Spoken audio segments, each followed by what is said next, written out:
Oh, there we go, on air. Good morning, science group and working group members. Could we please take our seats at the table?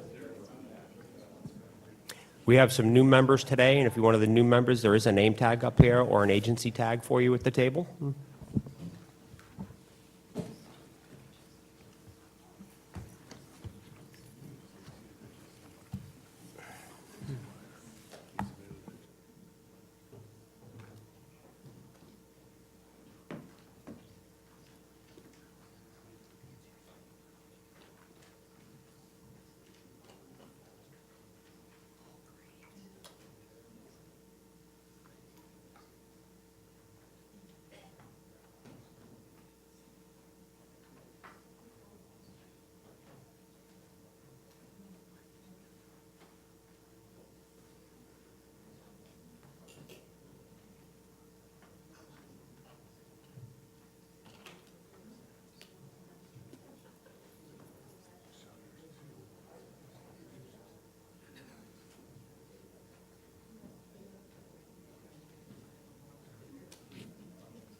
Let's go ahead and call this meeting to start.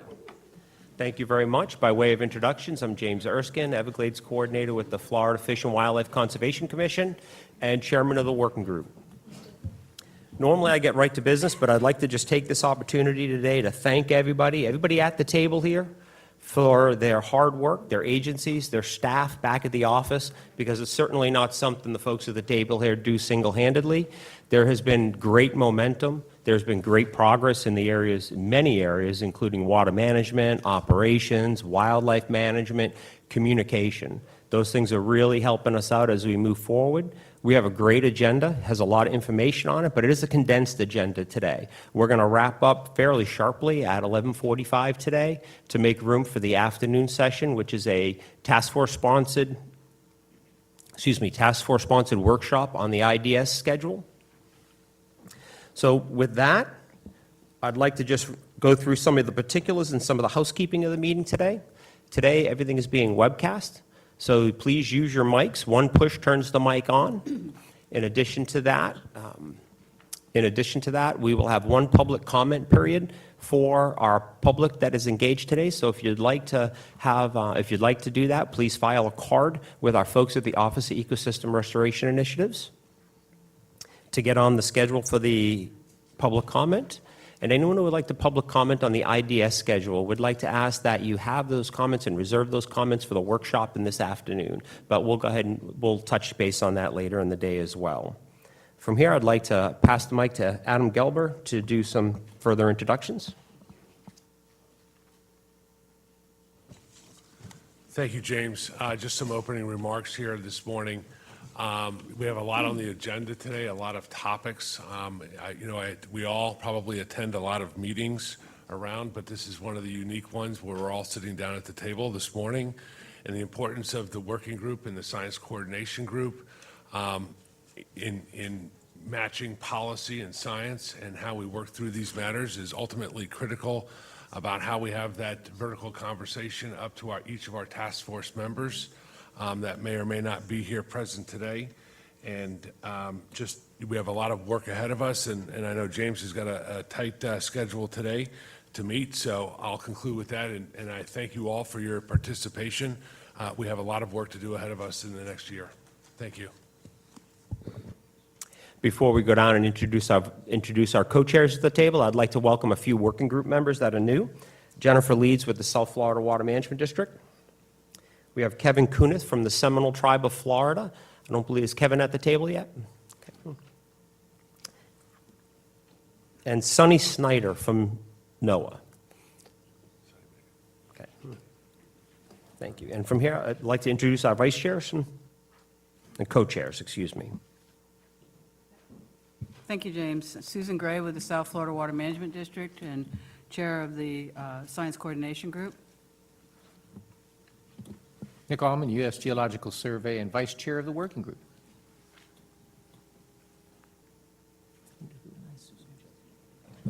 I'd also like to welcome some new members to the Science Coordination Group. Interestingly, I know all these people. I don't know what that means. It means I've been here a long time, I think. But I'm really glad to see some of these folks cycle back into this process because we need the continuity and we need their knowledge on the system. So Stacy Myers, representing the Seminole Tribe, Stephanie Romanok, representing USGS, and Angie Dunn with the Corps of Engineers. So welcome. Thank you for joining. Thank you, Susan. Yes, welcome new members. In your packets that was sent out on the read-aheads were the minutes for the June 2019 meeting. I think we'll go ahead and we'll defer a motion on the minutes until late, I was going to say until after lunch, which is our normal procedure. But we'll hold on that, and we'll give everybody a few minutes if they'd like to look over those minutes, if they haven't pre-read them, and we'll entertain a motion when it's ready.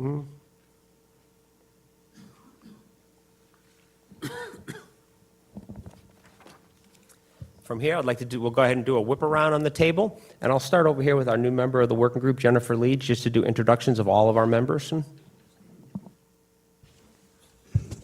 Thank you. Good morning. Jennifer Leeds. I'm serving as the interim division director for the Everglades Policy and Coordination Group. Very excited to be here this morning. This is my first working group as a working group member representing the district. And it's an exciting time. Both the CERT program and the ecosystem restoration program has seen a lot of momentum these past few years, and we're capitalizing on that. We've also seen a lot of support coming from Governor DeSantis and his funding in the FY20 funding, over $400 million for Everglades restoration, and then last week he dedicated and committed $300 million of recurring funds at a minimum for Everglades restoration. So a really exciting time, and just looking forward to capitalizing on the progress. So thank you. Hi, Angela Dunn. I'm the Environmental Branch Chief with the Corps of Engineers Jacksonville District, and this is my second Science Coordination Group meeting, but I'm looking forward to helping continue to push the science and restoration that we're doing in the Everglades.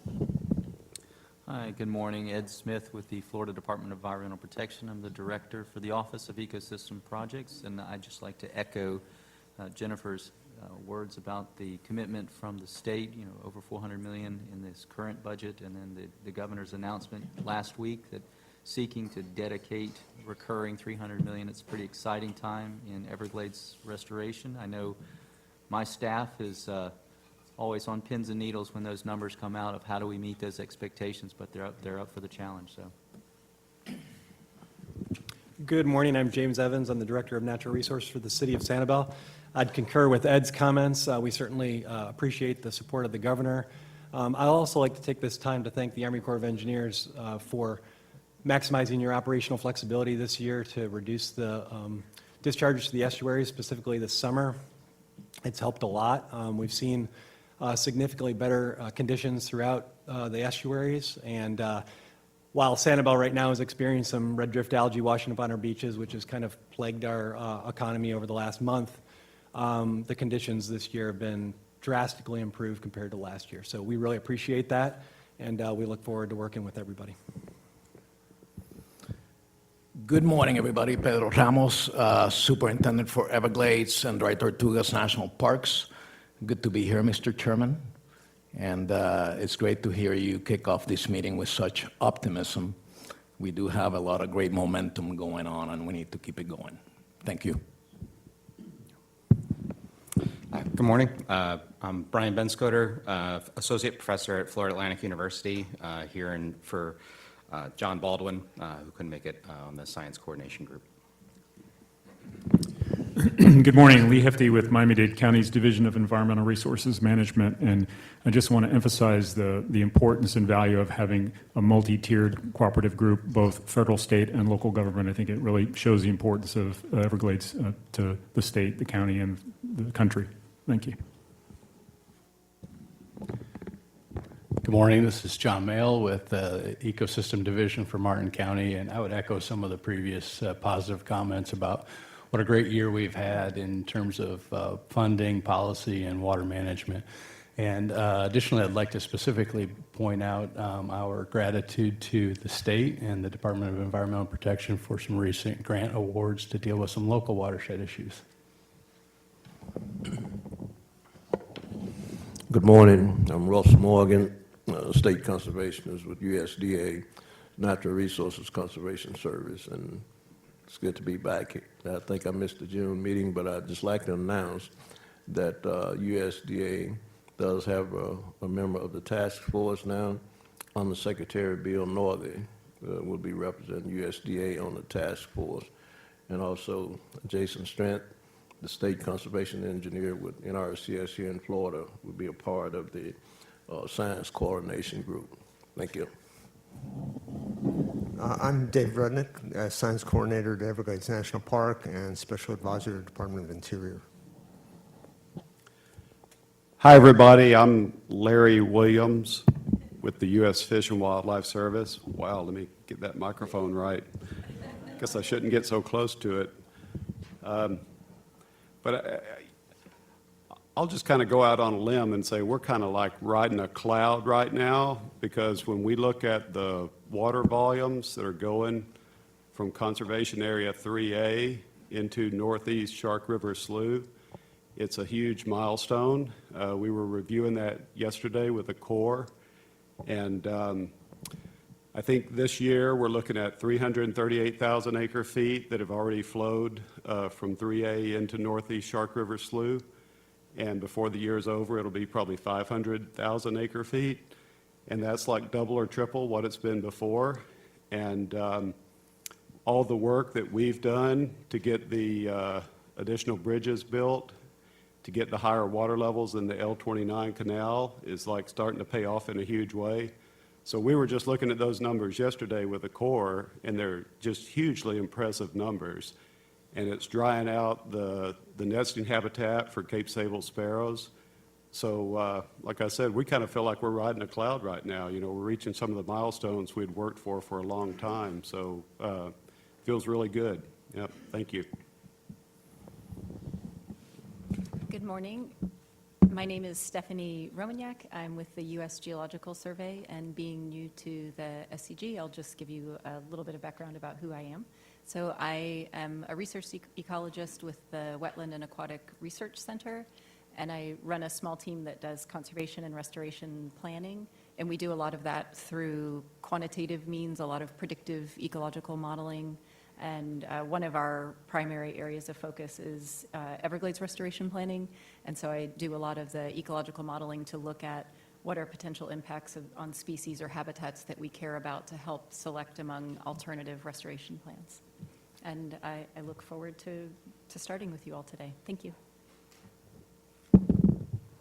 Good morning. I'm Roland Ottolini. I'm Director of Lee County's Division of Natural Resources. As Jane mentioned, we're also very appreciative of the flexibility that the Corps afforded and release schedule from Lake Okeechobee. And we are fortunate also the weather was in our favor this past summer as well. So the conditions out there are pretty good. Interesting agenda. We're anxious to see all the different elements that are going on in South Florida, because we recognize getting the flows and the quantity right will also help our water quality issues in the Caloosahatchee. As a local government, we continue to do our projects in addressing over-nutrification of our waterways. We've also been a recipient of some recent money from DEP on some local projects, so we're very appreciative of them as well. So looking forward to working with you today. Good morning. Apologies for being late. My name is Kevin Kniff. I am the Director of Environmental Resource Management for the Seminole Tribe of Florida. I'm very happy to be here. Thank you. Hi, good morning. Jeremy McBrien, sitting in for Deborah Drum, Palm Beach County, the County Water Resources Manager. Deb couldn't be here. She's at the beach today. I'm sorry, beach conference. Thanks for letting me sit in. Thank you.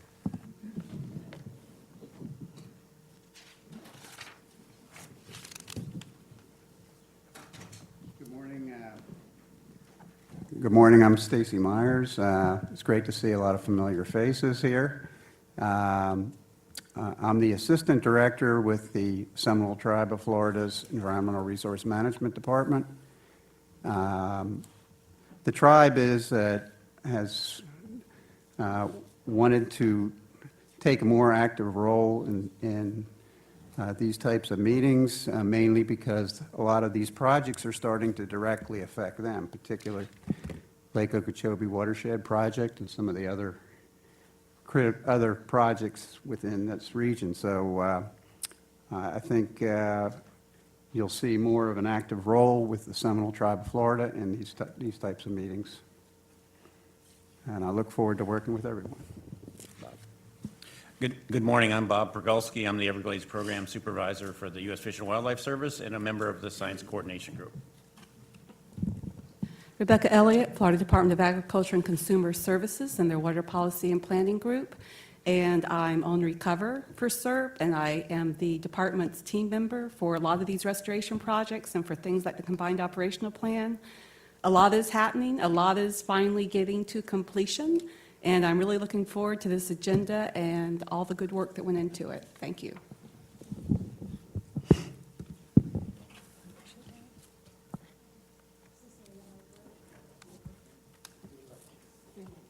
Okay, Cecilia Harper, EPA, SERP Liaison to the Corps. I am co-located with the Corps in Jacksonville, and I sit on many of the restoration teams as well as Recover. And I also work 404 Regulatory. I'm looking forward to the updates today. Good morning. Chad Kennedy with the Florida Department of Environmental Protection, and I'm the representative for the Science Coordination Group. I did want to mention it. It's kind of funny as things go by, as Susan mentioned earlier about being around for a while. I remember when Dan Thayer first brought out a snakeskin of pythons and said that the water management, this has been years ago, first kind of was the genesis of an effort to deal with the pythons, at least recognize and raise awareness of that. And then, and I was like, honestly, I was like, come on, you know, how bad could these things be? And now we have the governor of the state has gotten very serious about pythons. So it does matter what happens in this room. It may take a while, but things do move. And it's just kind of, it's making me more optimistic than I already was about the future. And things are just going so well right now, I'm scared to jinx it. But anyway, I hope we have a great meeting. It looks like a very robust agenda. Good morning, Lieutenant Colonel Jennifer Reynolds with the Corps of Engineers, and I have the honor to introduce my replacement who's here with us today. So Todd Polk, and I'll give him the mic in just a second so he can tell you a little bit about himself. But we're just really excited to be here. So we have all of our A-team here to support this agenda, and we're really looking forward to a lot of exciting conversation today about all of the activities that are going on. You know, right now we really have fantastic alignment, and Mother Nature is cooperating with us, which is a huge part of it. And so we appreciate all the accolades, but we really can't take too much credit. We've had a lot of luck this year to be postured to be in a really great place, both in terms of the water levels, the weather, the amount of projects that are functioning, and the perspective looking forward in terms of the funding that we're getting at both the state and federal levels, as well as the local participation. So this is just a great time, and it's great to be part of this. I'll turn it over to Todd.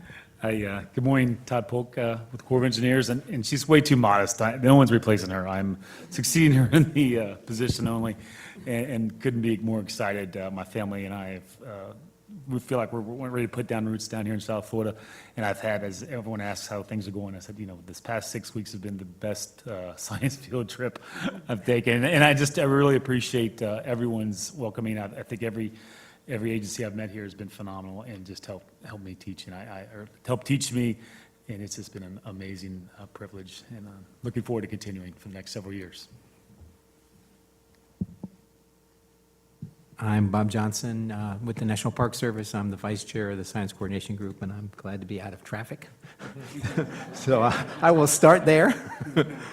And we've got a bunch of, I think, key science efforts that we're pushing this year and really trying to integrate them into the decision-making process, whether it's the invasive exotic species or whether it's the indicators to figure out how to describe the benefits as we go forward better. I just think this is a great time in terms of our efforts to integrate science and management And money certainly helped, but I don't want to draw the line there, so thank you.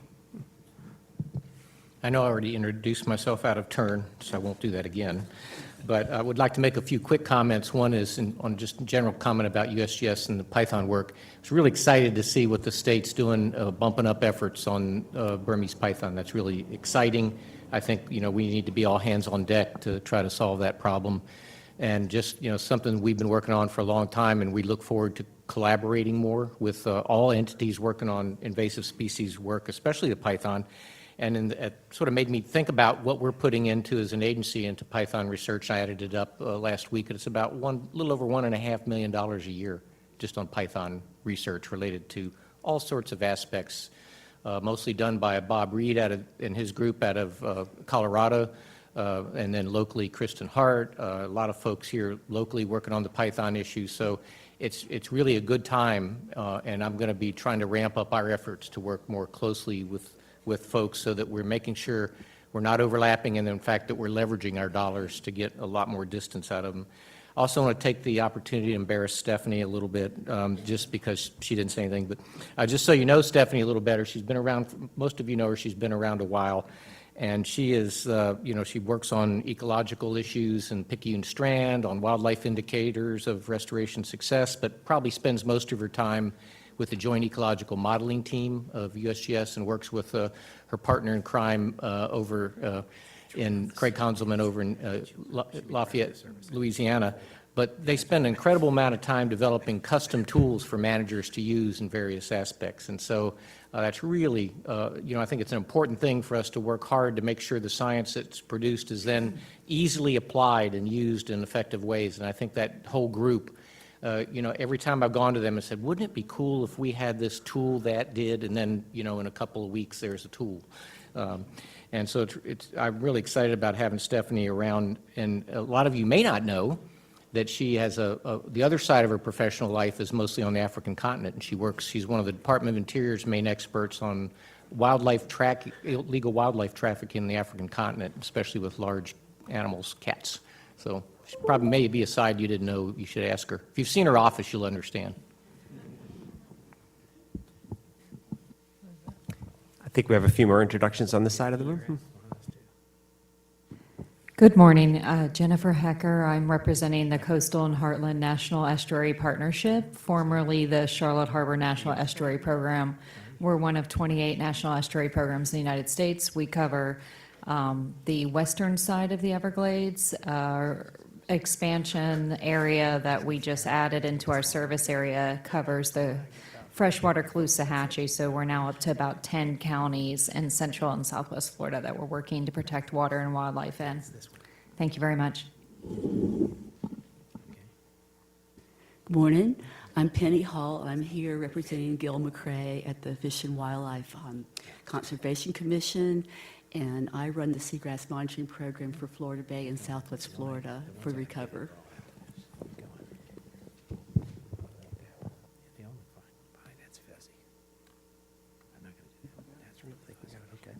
Thank you very much, team members. From here, I'd also like to acknowledge we've been joined in the audience by Patty Powers, Seminole Tribe of Indians of Florida, Task Force Representative. Good morning, Patty. And Veronica just came in. And Veronica? Help me out with that. Oh.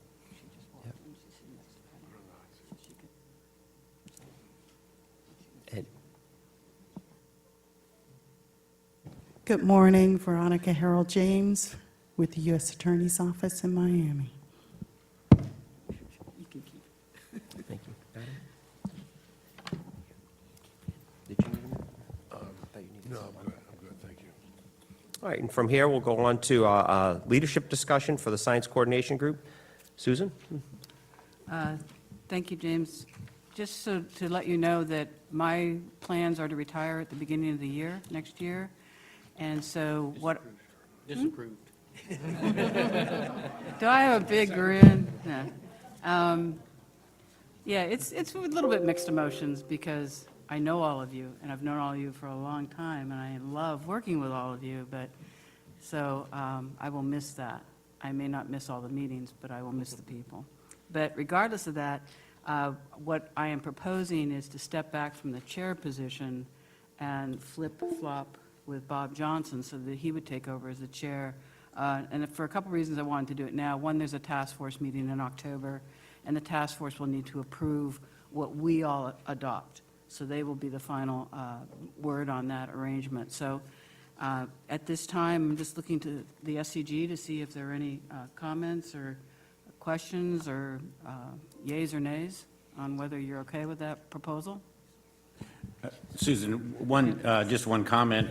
I think it's, whoever is selected, I think it's good to have a balance of, if it's a federal person is vice chair or chair, I think the other person should be a non-fed, and, you know, so the Right. group should be kind of mixed, or one of the county folks. So that's my only ask, is that we not have kind of the same family represented on both of chair and vice chair positions. Yeah. And that's been how it's been structured, and we'll maintain that structure. So Adam? May I? Susan, congratulations. Thanks. But I do second that motion to deny your retirement. I know that it's not going to go anywhere, so we're happy for you. That said, and, you know, depending on how things end up shaking out, I would support Mr. Johnson getting involved in whichever way this board and the task force wants him to, as long as that is not a position from where people typically retire from. So I just want to make that a requirement of any involvement from Mr. Johnson. Just saying.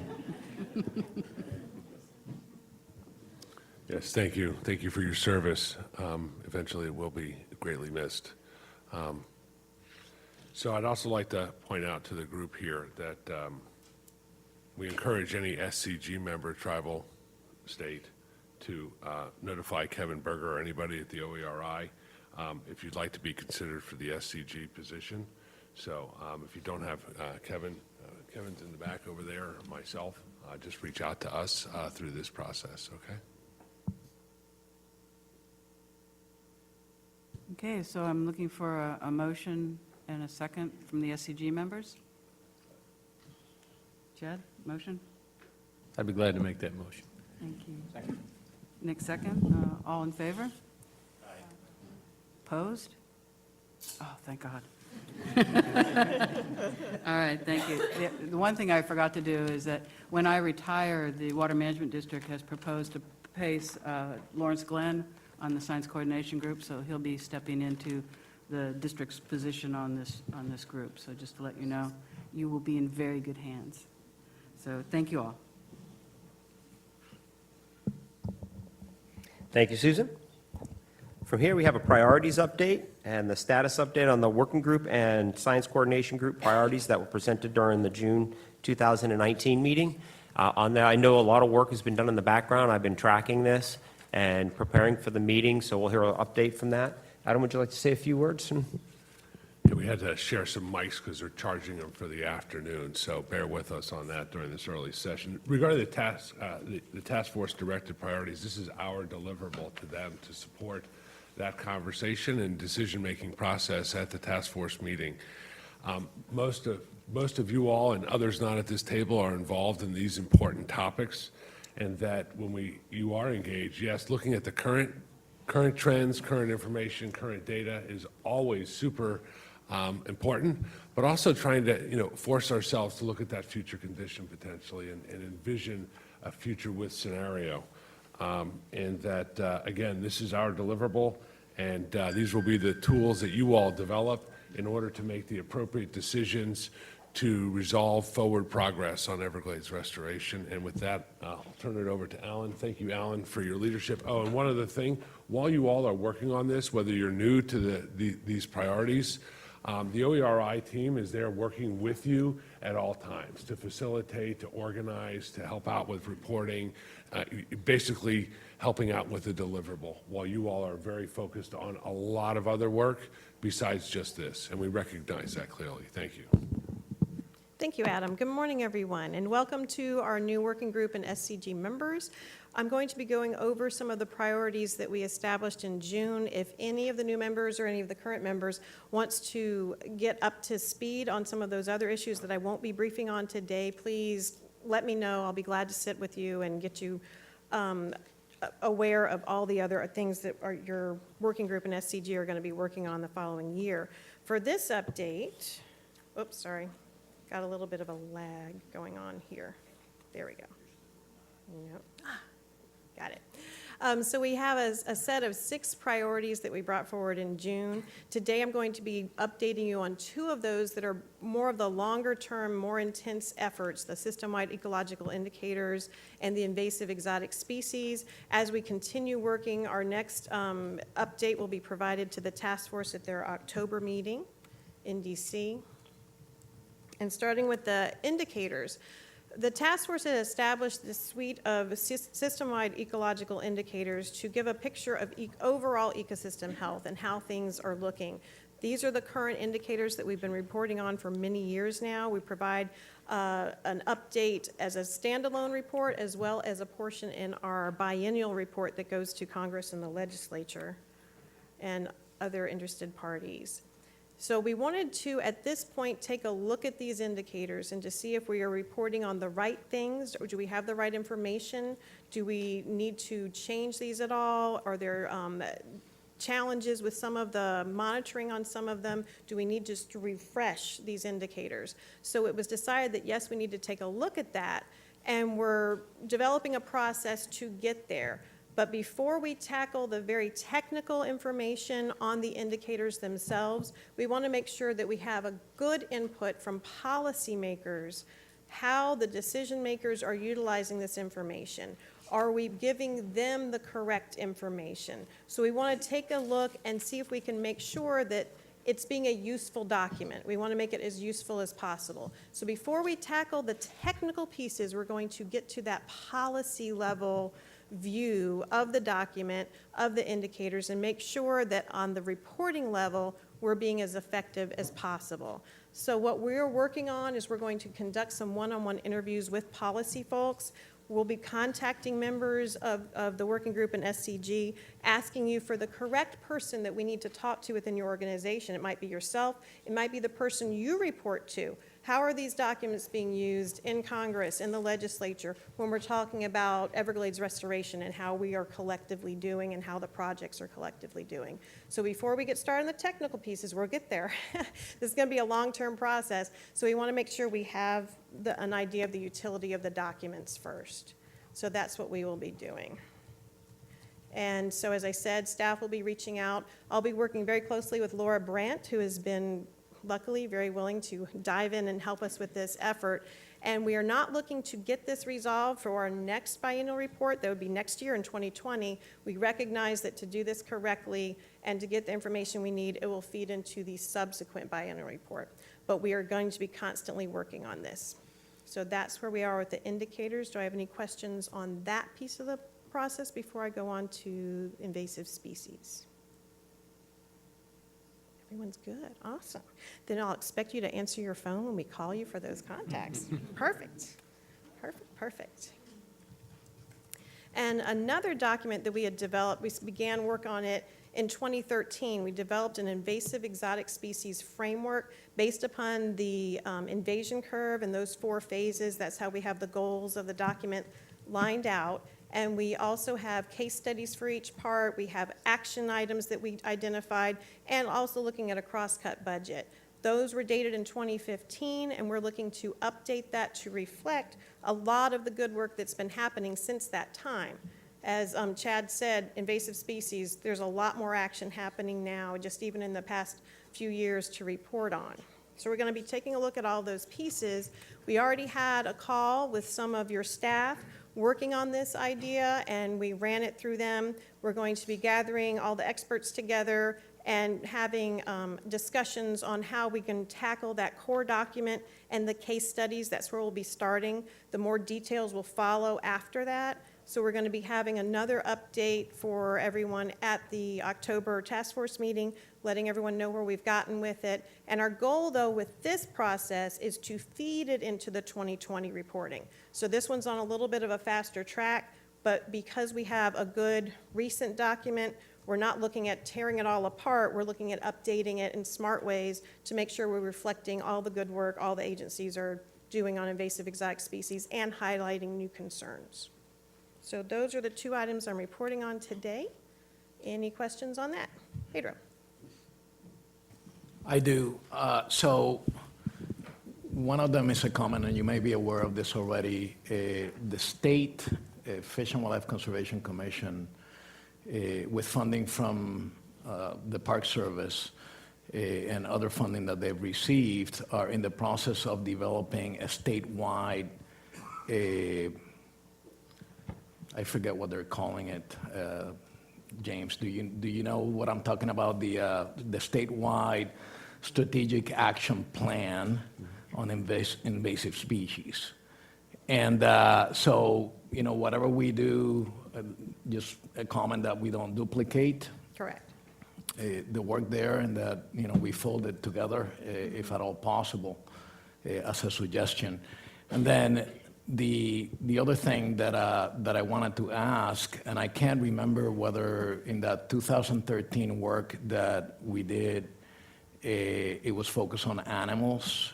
Is this something that includes animals and plants? Yes, it does. It includes both. We looked at it. A lot of the focus in our 2015 effort actually did highlight the fact that we needed to get the funding and resources up to par with where we had been with invasive plants. When we did the cross-cut budget, we saw that it was really skewed towards the weeds, so a lot of our effort was to say, hey, let's bump up and prioritize, especially the EDRR, the Early Detection Rapid Response efforts on animals. That was a focus, but the other parts are in there as well. That was just a highlight of urgency at that time, saying, what are we missing? We need to fill this gap and move together more quickly on things together.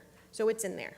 Okay. Yeah. And I'll make a comment about the work that USGS is doing, and Nick, you mentioned a little while ago about the funding that your shop is bringing to the table on pythons and other stuff. And I want to tell you, yesterday I was at the park listening to 3 presentations at Bob Johnson's office, and that one of them was on weeds and the 2 others were on snakes. And in comes about 11 or 13 people from USGS. They totally looked like the Python Strike Force team that were here to take care of business. And I understand that you and others are funding them being here down at the park with us for some time doing research. I really commend the governor and everybody else that is working on these removal efforts that have been ramped up. It's important to keep up that heat, but we all know that science is what's going to give us the best bang for our buck in the long term. And the research and the studies, the experiments that they're already been doing since they got down here to the park have been really interesting. So thank you for that support, Nick. Pedro, I'd just like to capitalize on what you just said and just let you know, and for FWC, we do have strategic members involved on both of those actions, the interagency Python coordinator and our non-native wildlife coordinator. So to prevent the overlap, make sure these state level documents and the level documents that are being produced from this organization here, this group, support each other appropriately. Thank you. Good comments. Any other questions? And again, we have some other priorities we'll be working on. Some of those are communication tools. So if you have any questions about the suite of priorities that we're going to be moving forward with over the next while, please contact me. I'll be glad to answer any questions. Thank you all so much. Thank you very much, Alan. Good update. We'd like to move to agenda item number 4 with Bob Johnson, update on the Tamiami Trail next steps and combined operations plan.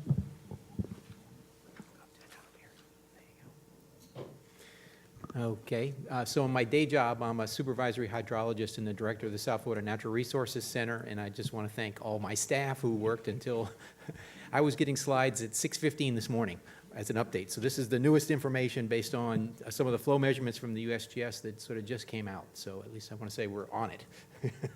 So I'm going to talk about the Tamiami Trail next steps and mostly how it was designed at the same time as the Central Everglades Planning Project started up. So these are two projects that are integrated from the beginning, and I'm going to show you some of the benefits of the projects as we move forward. But this is just kind of the reminder slide of the goals of the Central Everglades Planning Project: sending more water south, reducing harmful discharges to the estuaries, restoring some of the historic freshwater flows. This is all based on increasing the conveyance capacity of water from north to south across Tamiami Trail.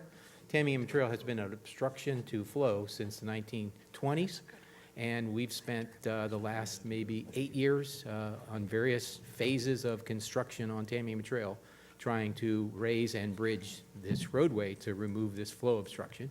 So the requirement for the SERP and the Central Everglades project is we have to bring the canal stage up to accommodate a design high water of 9.7 feet.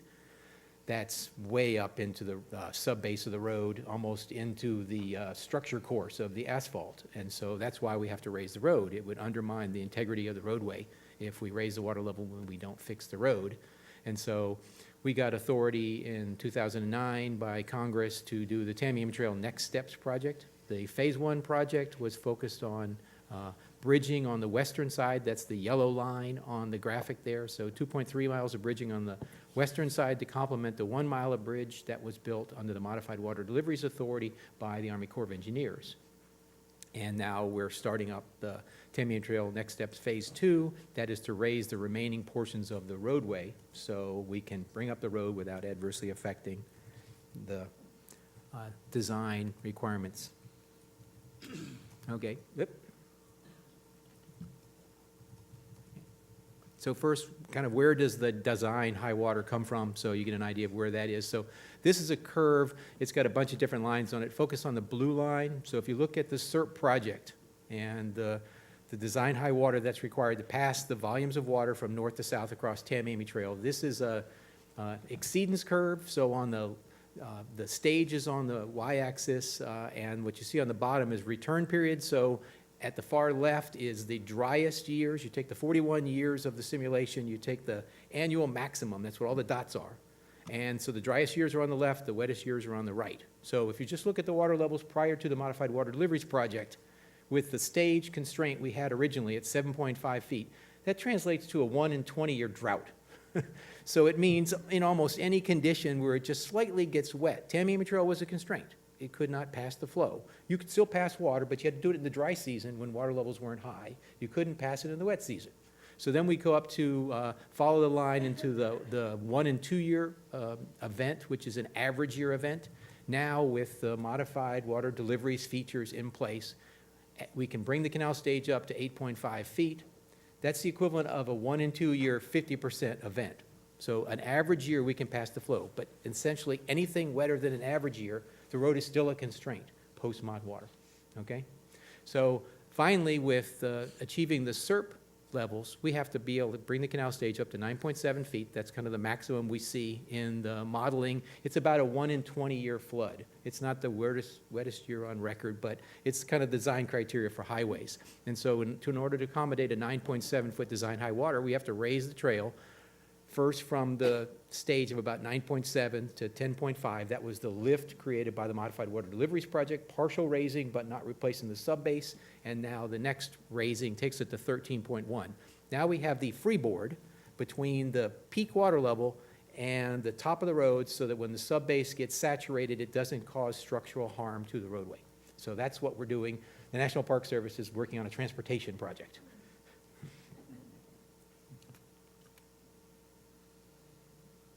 Okay, so this is what the Tamiami Trail Next Steps Phase 2 project looks like. So if you look at the map, the legend in the bottom, you can see on the purple on the eastern side is the 1 mile eastern bridge built under the Modified Water Deliveries Authority. The orange are the approaches that had to be raised to harmonize the road and the bridge together. On the left is the 2.3 miles of bridges built under the Tamiami Trail Next Steps Phase 1 project. And then again, there's approaches associated with it. All the green on the map are the portions of the road that need to be raised to accommodate higher water levels. So it comes out to about 6.5 miles of roadway that has to be raised to accommodate higher water levels. As we're raising the road, we want to look at how we can increase the distribution of flow, and particularly get it back into some historic sloughs that were there when the road was built in the 1920s. So we're adding 6 more large culverts/bridges in that eastern reach between the existing bridges, just to get the water back into those historic flows and to try to see if we can increase the flows at those locations to restore the slough environment. And like the decomp physical model, if you've been out there, it's going to take manipulation of the vegetation community to really get it going, but at least we can put the water in the right place, and then we can start working from there. So the bottom there, 3 lines, it kind of explains where we are. We're raising 6.5 miles of the roads. We're putting in 6 of these larger culverts/con spans. So look at the small inset on the top there. That's what they look like. They're prefabricated bridges, arches. We're roughly putting in 6 of those, 12 feet wide, so it gives you an idea of what they look like. They'll be at the same grade as the road. You won't notice them when you drive over, but they'll pass way more flow. At those locations now, there are 3 3-foot diameter culverts. And so it's a huge change in the conveyance at that location. The bottom line there gives you an idea of what the project for Phase 2 is. The gross cost right now, based on our current estimates, is $1 million. We got $43.5 million from the state between FDOT and DEP. We got $60 million from the Federal Highway Administration. So we're moving forward with that project. The Park Service is doing all the permitting and the design up through construction drawings and the development of an RFP. And then we hand it over to the Department of Transportation. They let the project, they get the bids, they send the contract out. That's the timeline for the construction award. We should be done with our design work by June of 2020. The award should be done by November of 2020. The construction is scheduled right now to be substantially complete by November 2022. And that's a very important date because it matches up when the next set of conveyance features for the Central Everglades project starts bringing more water south. So we're trying our best not to create any problems with dependencies on any of the core projects. And so the timing was perfect. Just so you know what the problems are with the roadway. So this is the typical section for Tamiami Trail. That lower dashed green line is the existing roadway. So if you look at the water lines on the left-hand side, you can see the current design high water, 8.5 feet, creates a 2-foot freeboard between the top of the pavement and the water level, but we're going to raise it up to 9.7, so we have to create more freeboard. So you see what we're doing. We're removing the structure course of the old road. We're adding new fill to make up the difference, putting the new structure course on. We have to widen the roadway prism in order to raise the road. You can't do it to the north because there's a canal. So all the widening of the prism has to occur to the south inside Everglades National Park. And then there's an addition by FDOT to widen the shoulders, replacing sod with pavement, so you could use it as an emergency lane during hurricanes, which I think is a great idea. And there's an addition based on DEP's input to enlarge the swales. This diagram is actually wrong. The swales have to be wider than this initial typical section. So the right-of-way that you see right now at the red line on the south side moves about 30 feet to the south. All right? So that's the part of the wetland system that we have to accommodate this project. That's how we're moving forward. This came out of a value analysis workshop back in 2018.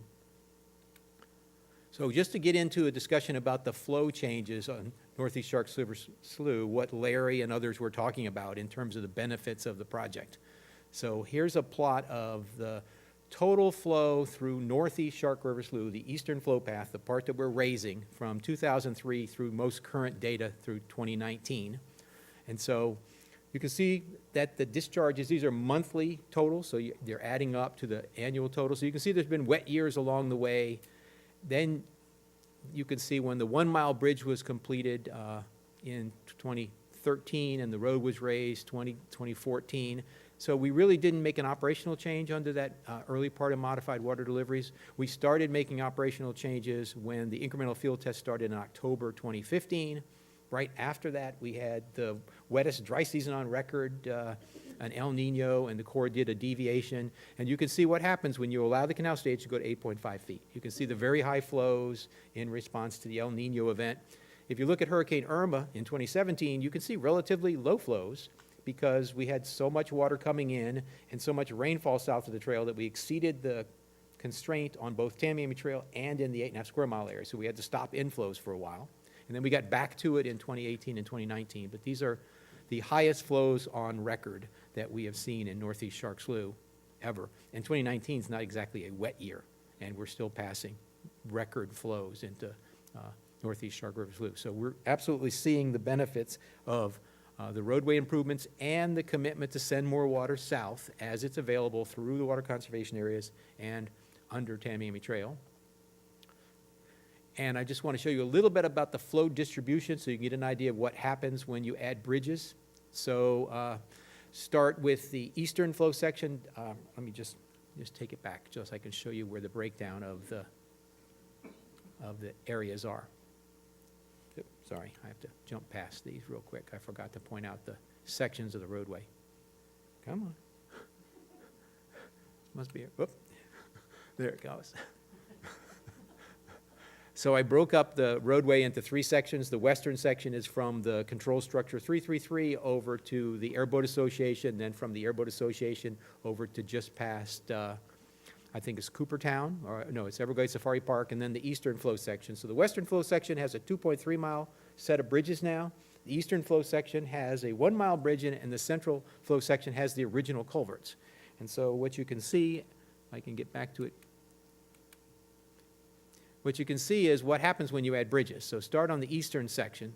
You can see the time periods pre-bridges is the lowest bar on the bottom. These are box and whisker plots. The box is defined by the center quartile from the 25th percent to the 75th percentile, and the whiskers are at 90 and 10. So it gives you an idea of the range. So look at just the difference in the median. So in the eastern flow path, see how low the flows were prior to any bridging. And then the red bar is post 1 mile bridge. You can see the big bump that happens when you add the first 1 mile bridge. And you can see it's still higher because we keep adding more water and because we turn the 356 pump station on. And now there's another contribution of flow of seepage return flow coming in. So there's this steady increase in flow in the eastern flow section. The central flow section is still going up, but the flow volumes are fairly low, not huge. And then the western flow section is the kind of, I'd say, the big bump. Look what happened when we added the western bridges. That's the blue bars. In this case, it was before we made the design change. But you can see how much the median went. It went from 50 CFS on average up to above 250 CFS. Okay? So bridges work. That's the news here. Bridges work. They pass water way more effectively than culverts. So that's a good thing.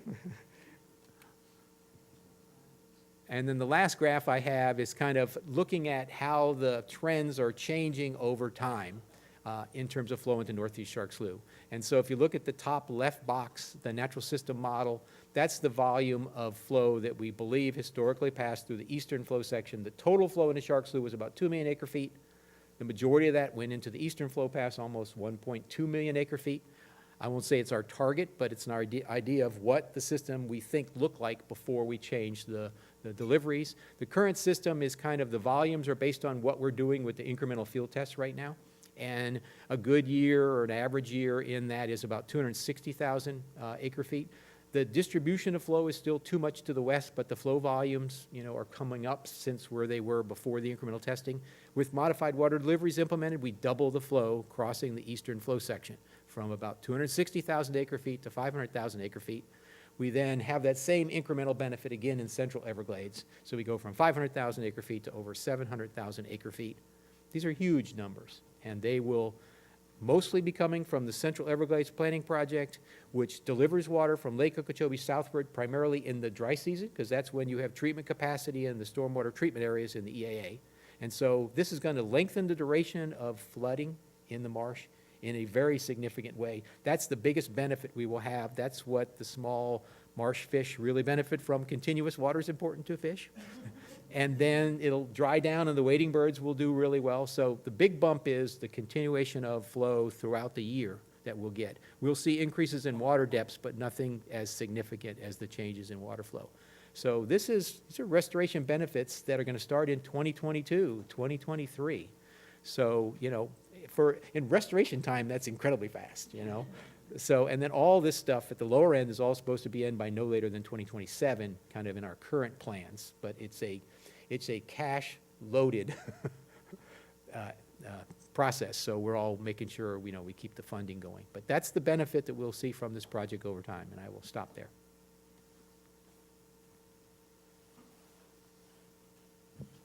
Nick, comment? It's Nick Allman. I just got a quick question, clarification question. Your diagram, try to go back to it, but showed 3 conspans together, but it's just going to be one in each of 6 places, correct? It's going to be one set of conspans. So it'll be actually 3 of them. There'll be 6 locations with what we priced out with 6 of those 6 by 12-foot openings. So roughly 72 feet across at each of the 6 locations versus 9 feet across now. All right, thank you. Great. Roland, rather?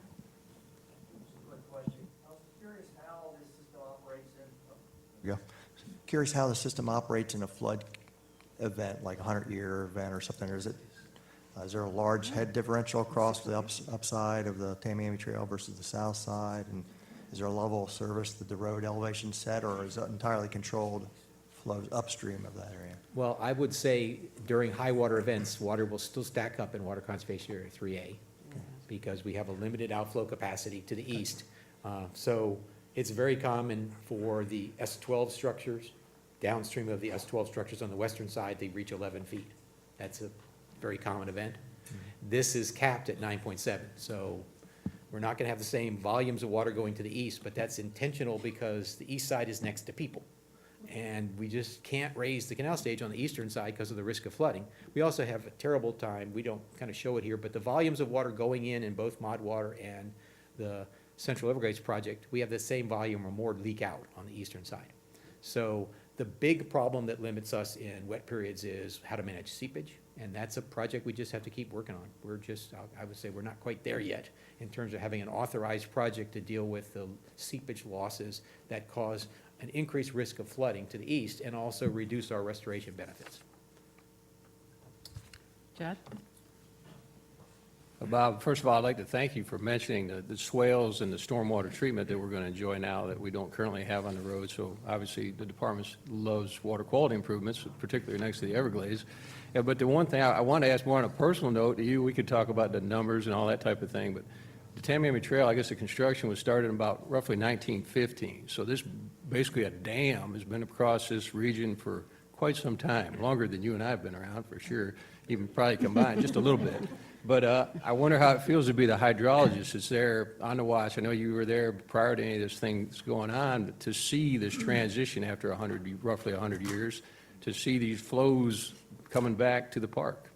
Well, I think for everybody, the inflows to Northeast Shark Slough were first blocked by the roadway, and then by, because we didn't do it well enough, a levee to the north with the L29 levee. So since at least the 1960s, we've had virtually no surface water flow going into that basin until we got congressional authority to start doing experimental delivery. So it's been this progression of doing a little bit, then doing a little bit more, and the combination of the Mod Waters and the Tamiami Trail next steps creates the ability to, I would say, bring it.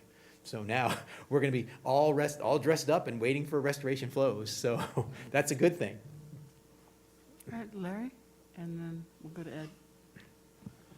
Yeah, Larry Williams with the U.S. Fish and Wildlife Service, and thanks, Bob, for reporting all of this. And this is the progress I was talking about. I was just wondering, Bob, one thing that's been especially important to us is how moving this water back to the east and back into the natural slough is getting it off of the Marl Prairie habitat. Do you have a slide, or do you have the ability to kind of show the group where that is, where subpopulation A of the sparrows are, that sort of thing? I don't think I have a slide in this presentation, but if you look at those blue areas versus the green areas on the eastern side of the park, that green area is pretty much the definition of where the Rocky Glades, Marl Prairies are on the eastern side. So if you think about it, look at the fourth panel, the SEP features. All the green stuff where the big arrow comes down through Northeast Shark Slough, all the green stuff to the west is pretty much higher elevated Marl Prairies. The same thing with the Rocky Glades on the eastern side. Yeah. So the blue arrow kind of follows the slough lower topography. Yeah. And so, okay. yeah, the goal is very much to try to get the flow in the slough and not going to the east. And I think the placement of the bridges is the critical part, because Right. having the additional bridges on the far west side reduces it coming back to the east, either onto the Marl Prairies or into developed areas. And then in Central Everglades, there's a divide structure that's planned just to the east of the 2.3 miles of bridges, so we can physically manage the western side higher than the eastern side. We can still bring stages up on the eastern side, but we can bring the western side up way higher. And so anything we can do to put the water further to the west is going to reduce impacts on the Marl Prairies and reduce impacts on the developed areas to the east. And something that I heard yesterday in our conversation with the Corps of Engineers, I believe right now S12A, B, C, and D are all open, and you know, all of the water volumes are going to the east, which is where we want them, and the head differential from S12A, which is typically the highest, and S12D is like 1 inch. And we've never had that condition in the system. In the 8 years that I've been in South Florida, we've never had that at this time of year. So that seemed like just another example of what a really wonderful milestone this is. So we're thankful. Yeah, so I would just point out that difference too. So when we only had the S12s and they were pushing all the water, that's kind of where the water went. Now with all the S12s open, we've been in Zone A, maximum regulatory releases. We're passing about 900 CFS through the 2,500 CFS, 2,500 feet of gate openings versus almost 1,300 CFS through about a 30-foot wide gate on the eastern side. So it just shows you the slough is over there. It's on the eastern side, and we just don't have capacity to put it in that area. And even with everything wide open, the western side just doesn't pass as much flow, and it's because of topography. It's because of the Marl Prairie being higher on the western side. And so it's not an efficient place to put water for any reason. Bob, if I may, I need to get this thing away from me. Great presentation. You know, this project is as significant as they get. Tamiami Trail has been impeding water from going south now for many years, and this last Tamiami Trail Next Steps Phase 2 is going to 100% complete all of the work that we have been envisioning that needs to be done in order to let the water flow. And we speak a lot about the benefits of this project and others from the terrestrial Everglades perspective. And I just want to remind all of us that the benefits ultimately to Florida Bay are incredibly significant. You know, it's not only rehydrating the park and other areas that have been basically in permanent drought now for decades, and also offering relief to the issues that we have all been facing and seeing north of the Tamiami Trail, even north of where we're at today.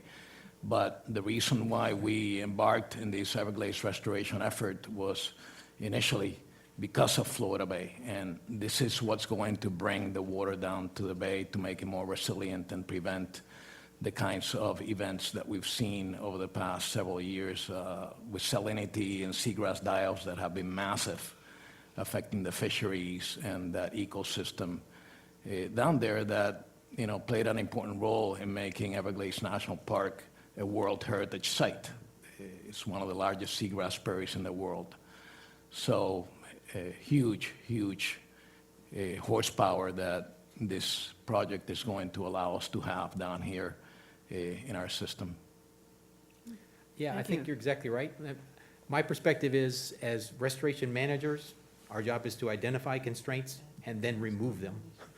This is the perfect example of that type of a project. That's how we should step forward. We should find out what's the most significant next constraint, how do we get it out of the way? And as you said, this is the constraint that opens up not only the northern end of the system, but the southern end of the system all the way down to Florida Bay. Let's go to Ed, and unless something's burning, Ed will be the last comment on this item so we can move the agenda along.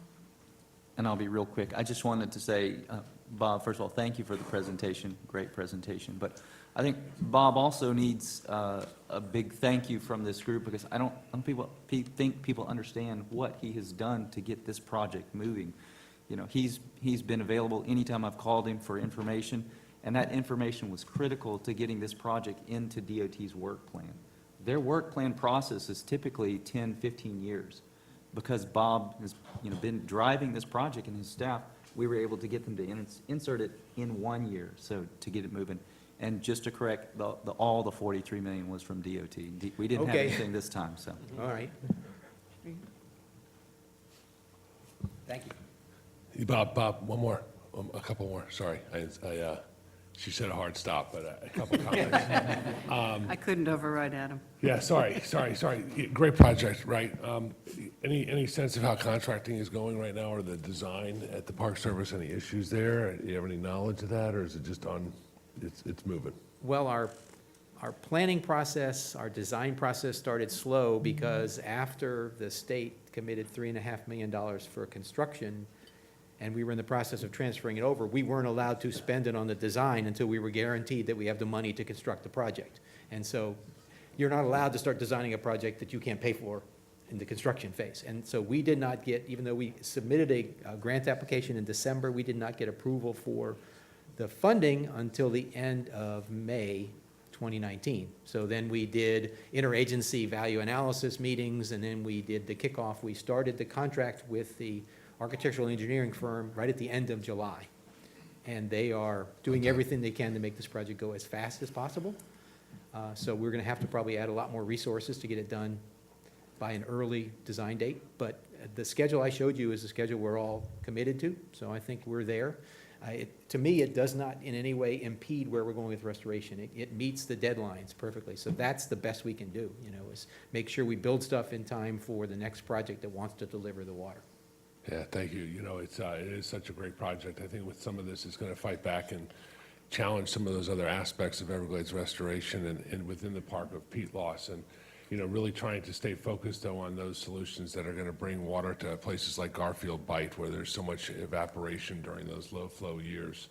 And really, it's these high flows. Yeah, there's going to be water everywhere, but when we hit those low water situations and how to manage that kind of a condition to avoid those seagrass die-offs is, also needs to be part of the bookend of this. Thank you. Thank you, Bob. Excellent presentation, a lot of detail and good information that a lot of folks in this room have worked hard on for many years. Thank you for your efforts. I'd like to move on to agenda item number 5, and I'd like to recognize Lieutenant Colonel Reynolds and Jennifer Leeds if they'd like to make some introductory remarks for their respective agencies.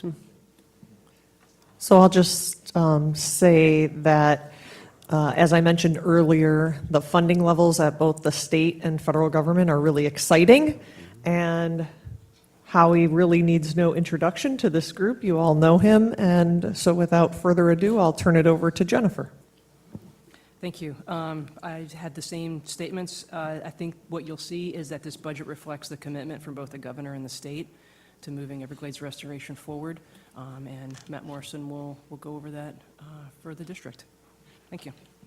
Thank you. I think Howie Gonzalez is up first, and I'd like to remind everybody at the table that your microphones are live if they're green while the presentation's on, so any sidebar conversations do not get picked up on the webcast.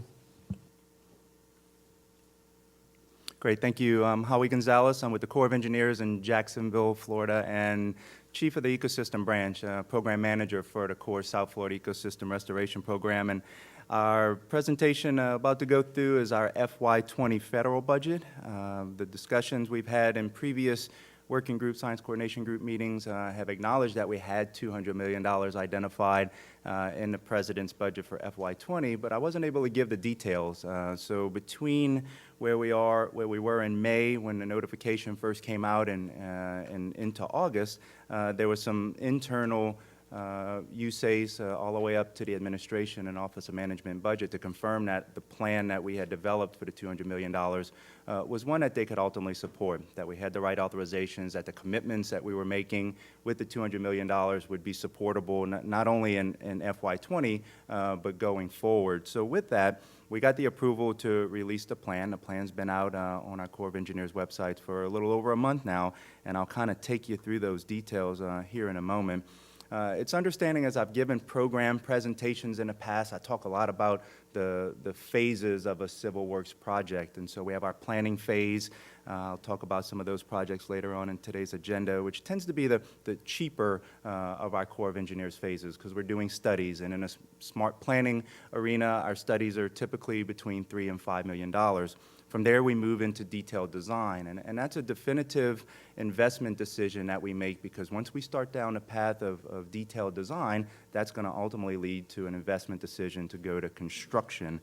And construction's where we have our big investments. So planning, design are all maybe in the single-digit millions of dollars. It's the construction projects that really get to how we're going to implement a $200 million plan.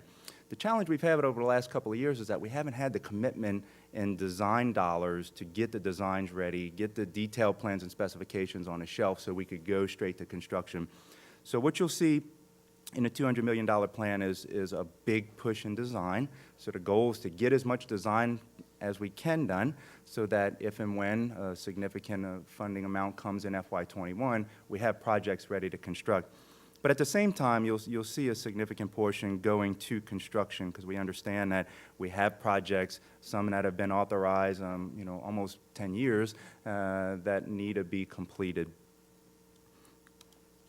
This presentation will ultimately lead nicely into the integrated delivery schedule discussion that we'll have next in our agenda. So you see a laydown, broke these up between non-SERP, Comprehensive Everglades Restoration Plan, and then those under SERP.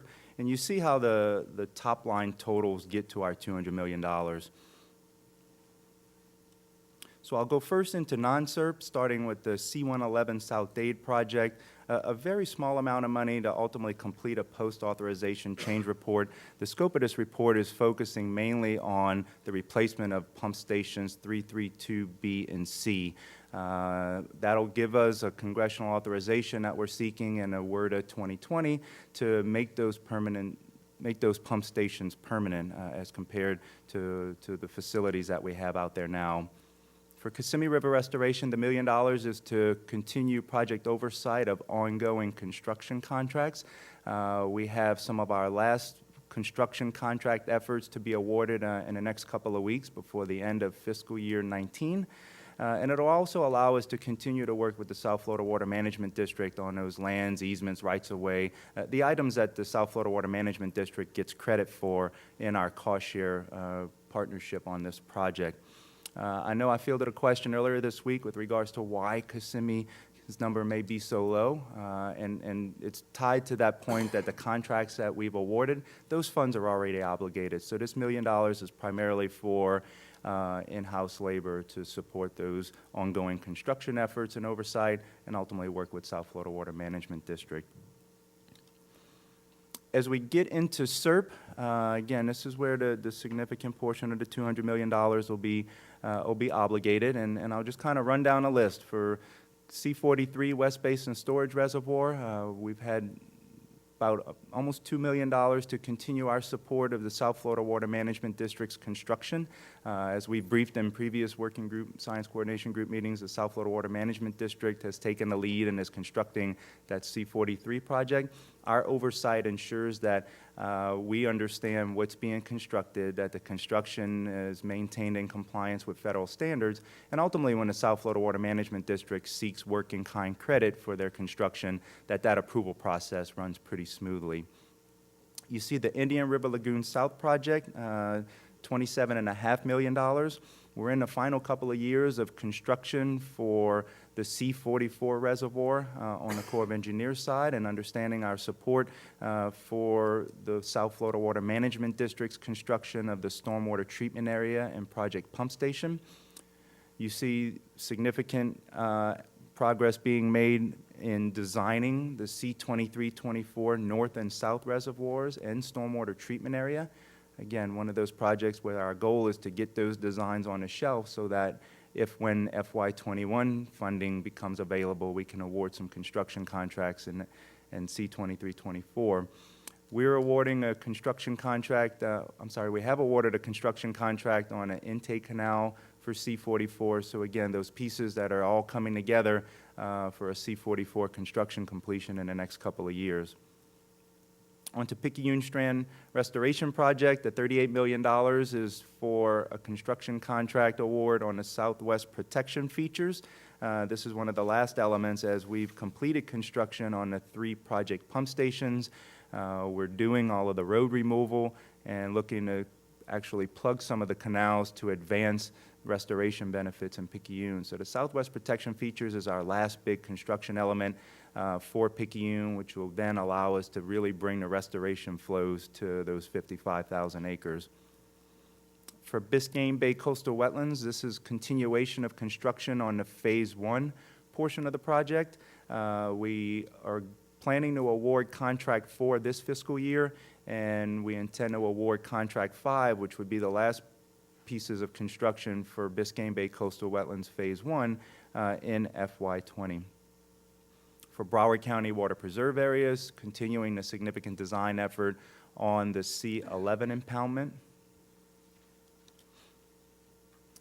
And then the last portion, the one you've probably all been waiting for, is the Central Everglades Planning Project and the nearly $71 million allocated for SEP. You see a long list of items that we're looking to tackle and continue on SEP in FY20, including detailed design on SEP South pieces parts, right? We saw Bob's slide, and there's a lot of components in SEP South that we're going to work towards detailed design completion and construction contract award. That includes executing a project partnership agreement with the South Florida Water Management District to ensure that both work that they're doing right now is creditable and that we have the project laid out on who's going to be constructing what pieces of SEP South going forward. You see efforts on SEP New Water. That's where the EAA reservoir component resides, and you see the completion of the follow-up report that was required out of WRDA 2018. And you also see design efforts and validation report efforts on SEP New Water. So, we'll continue to work with the South Florida Water Management District to support their detailed design efforts of SEP components, both SEP South and SEP New Water, in addition to initiating our own detailed design efforts in awarding construction contracts. SEP, next up is Biscayne Bay Coastal Wetlands Phase 2. This is the next PIR that we have set to initiate in our program. We have 3 ongoing PIRs right now. I'll talk about 2 of those here in a moment. But as we look at how we generate those projects, working through the phases, ultimately to have projects in the queue for planning is very important to continue to seek out and achieve the original restoration goals in SERP. And so Biscayne Bay Coastal Wetlands Phase 2, we intend to fully fund that effort. Right now, we're working on the project management plan to confirm the scope. We do have the goal of staying within that $3 million in 3 years for both the cost and the schedule. So we feel at this point the $2.5 million federal would go along with the approximately $500,000 from the South Florida Water Management District as our base estimate to get to that $3 million. And lastly is our SERP design and program management. This is for our program level activities, our program management actions. It also includes our science program for recover and adaptive assessment and monitoring. We typically spend on order of $4 to $5 million per year for science, to include $4 million plus in monitoring, and then our recover efforts to support all of the various science and reporting products that Recover produces. So with that, that builds to the $200 million. We're looking to minimize our carryover from FY19. Our funds don't expire, so if we don't use them this year, they just roll into the next fiscal year. And so with a minimization of FY19 carryover, we do expect to have that $200 million available as soon as the budget's enacted in FY20, and we'll be rolling into this plan as soon as we can. And that concludes my briefing, pending any questions.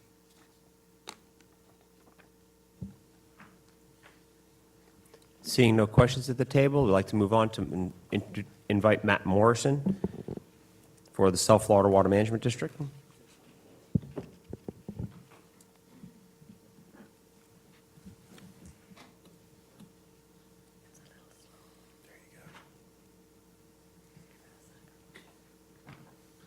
Okay, good morning, everybody. Matt Morrison with the South Florida Water Management District. I'm going to provide a very brief update this morning on some of the South Florida Water Management District highlights for our upcoming fiscal year that starts October 1. And the numbers that you're going to see are really related to the South Florida Ecosystem Restoration Program and specific to the agreements that we have with the Army Corps of Engineers to improve the environment through our cost share program with the federal government. So I'm going to put the bottom line right up front. As Jennifer indicated, we've had really strong support from our governor and our state legislators in providing us funding in this upcoming fiscal year. Our total South Florida ecosystem restoration budget at the Water Management District is $423.8 million.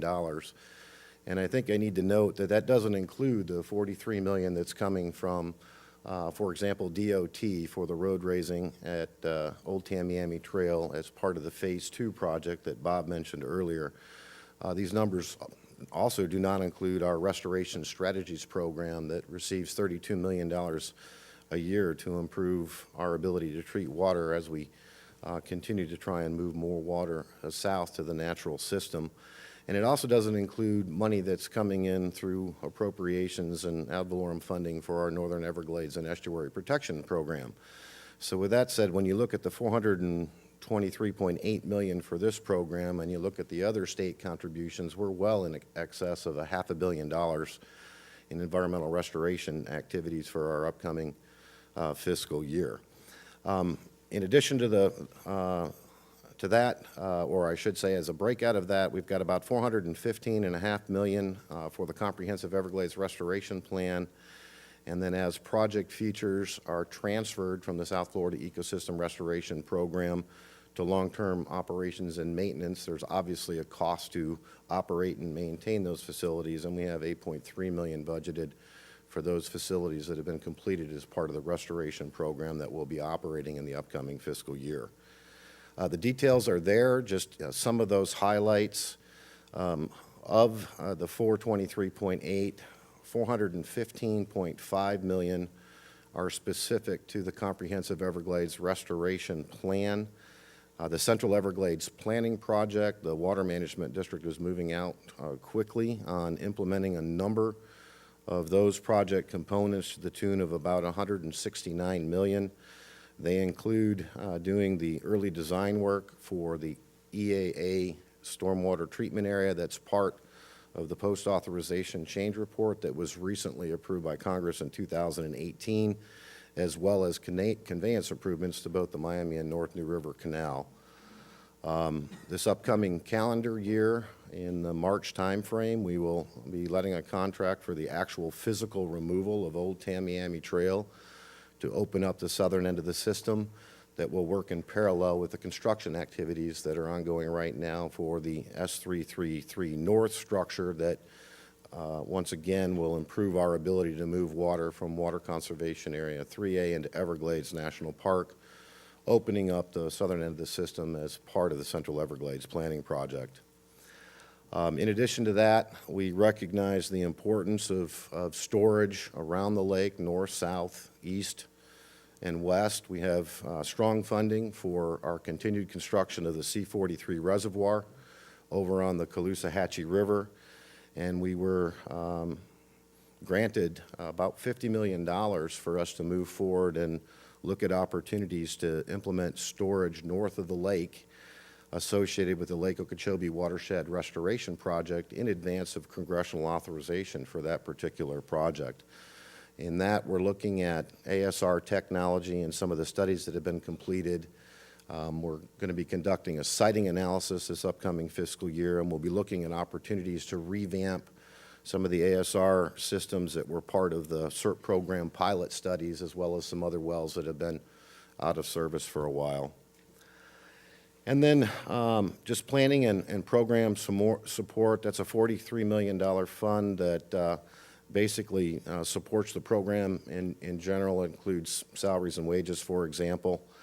And it also houses our funding and our funding match for all of our current and future planning for the Comprehensive Everglades Restoration Plan. And then down there at the bottom, we're wrapping a few things up on IRL South, the pump station, and the STA over at the C-44. There's $4 million earmarked for design activities associated with the Biscayne Bay Coastal Wetlands Phase 1 project. We are moving forward in partnership with Miami-Dade County to do the design work to get the Cutler component designed and ultimately constructed. And then there's $1.4 million in our decomp physical model that's earmarked here as Water Conservation Area 3 decomp and sheet flow. That is the scientific studies that are ongoing regarding what we call the S-152 structure, where we're gaining knowledge and science-based information on moving water from Water Conservation Area 3A into 3B. And then last but not least, in the SERP program, we have a $1.1 million line item for adaptive assessment and our monitoring program that also supports Recover. So that's really the set of major highlights for those that are really interested in the operations and maintenance aspects. I'm not going to run through them, but there's been a number of project features in the program that have been transferred to long-term operation as we move through planning, design, construction, some of which are still forthcoming, but this is just a quick snapshot of the $8.3 million that we have budgeted to operate the facilities that are part of the SERP or part of the South Florida Ecosystem Restoration Program. And with that, that's all I had and would be more than available to answer any questions. Howie and Matt, thank you very much for the very informative presentations. There's a lot of detail in there and a lot of depth. But I would like to just comment that if you turn back the clock and look back just a few years, you're looking at $200 million, somewhere in the ballpark of $200 million investment in the restoration program. And what we just heard there was somewhere in the neighborhood of $750 million investment in the program coming up. So very, very significant progress and momentum with that. And thank you very much for putting it all together concisely. Around the table, any questions before we move on? Okay. From here, we'd like to go to agenda item 6, consultation on the integrated delivery schedule.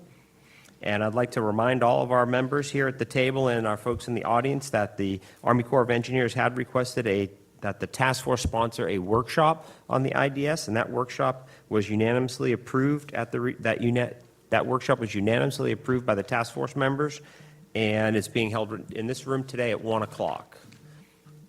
With that, I'd like to welcome Eva Valdez to the podium.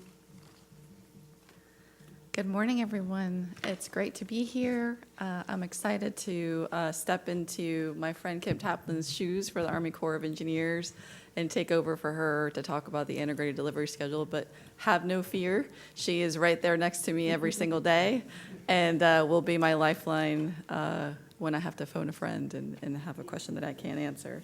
So with that, I want to make sure that all of you have the handouts, because this will be an interactive 20-minute discussion. So I want to make sure you have 3 placemats with you.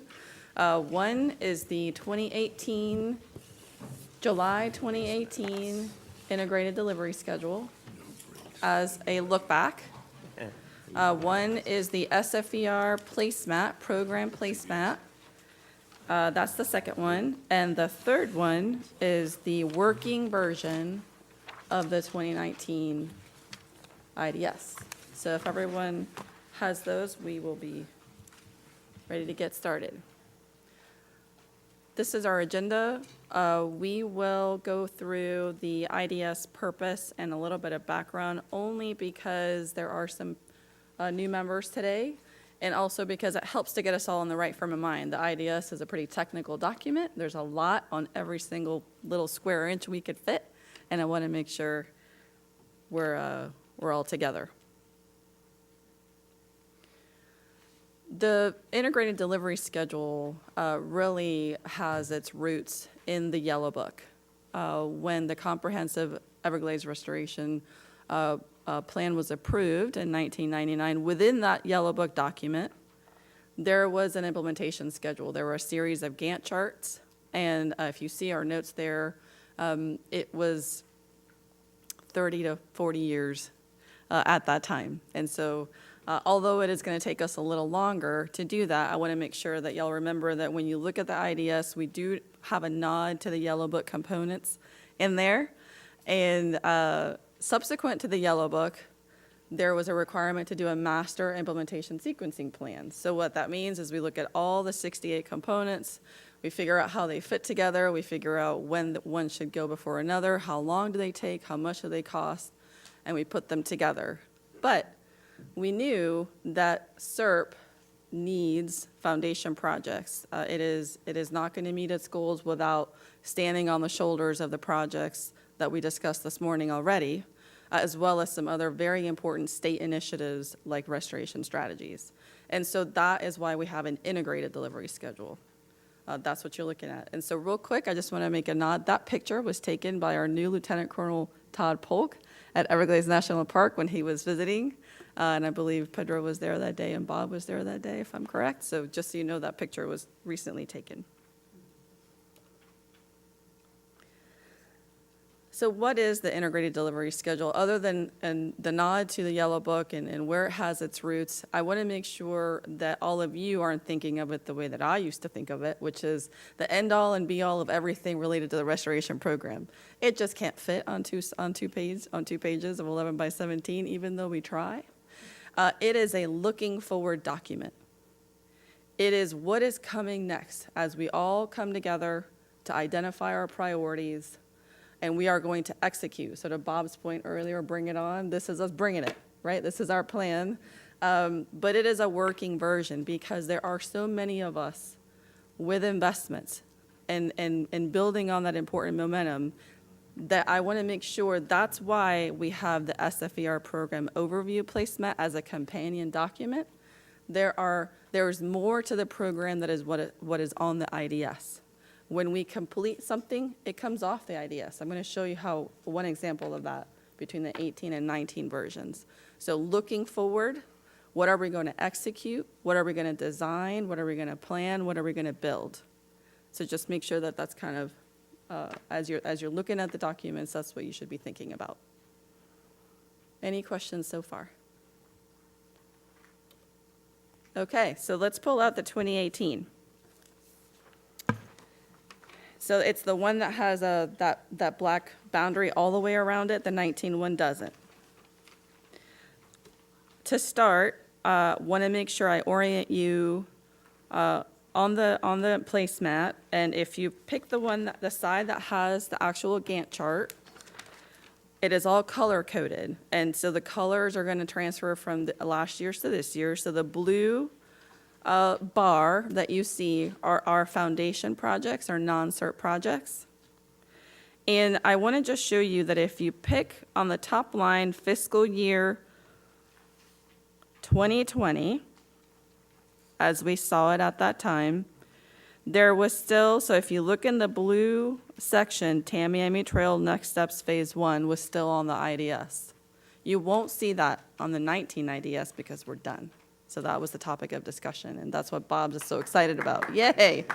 All right, so again, looking forward document, it's what we're gonna do, not what we have done, and that's what other documents are for. So just as an example, I wanna make sure you know that the green are what we call our SERP Generation 1 projects. We're gonna carry that forward to the next one, but they were authorized in WRDA of 2007. And so that's where we have Picayune Strand and IRL South. In the purple, we have the projects that were authorized, our Generation 2 projects for SERP that were authorized in 2014. Caloosahatchee River Storage Reservoir projects. We have Broward County, Biscayne Bay, C-111 Spreader Canal Western. And then in the orange, we have Central Everglades. So if I'm if I'm not mistaken, Kim, the first time we showed SEP on the IDS was 2018 in this level of detail.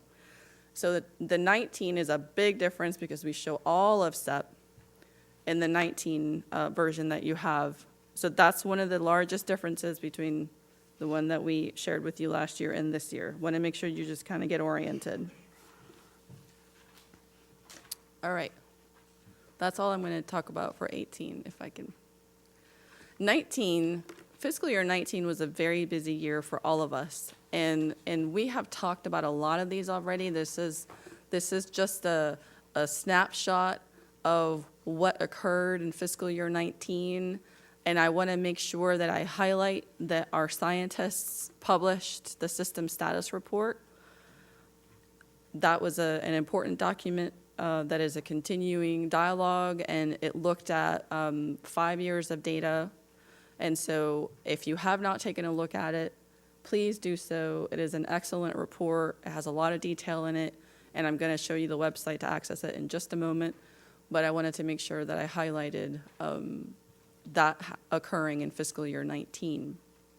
So one of the exciting things that occurred in 19 was the authorization by Congress of, if you look under PIRs, towards the bottom there, the South Florida Water Management District completed their Section 203 report, sent it to Congress, sent it to the ASA, and the ASA sent it to Congress, and that was approved in October of last year in the WRDA.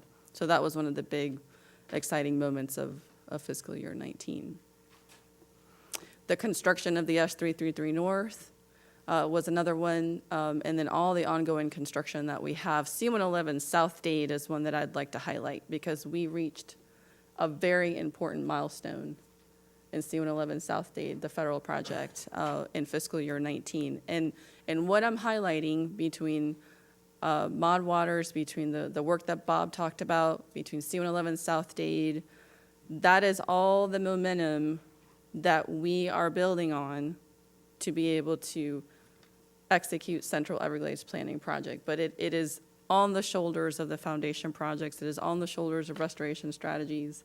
And that is what is allowing us to see so much progress. Sorry, there's a delay in the slides when I hit the button. Just bear with me. Okay, so last meeting, we had a great discussion. I wasn't here, but I was watching. We had a great discussion. Oh, man, I'm sorry. These buttons. Okay.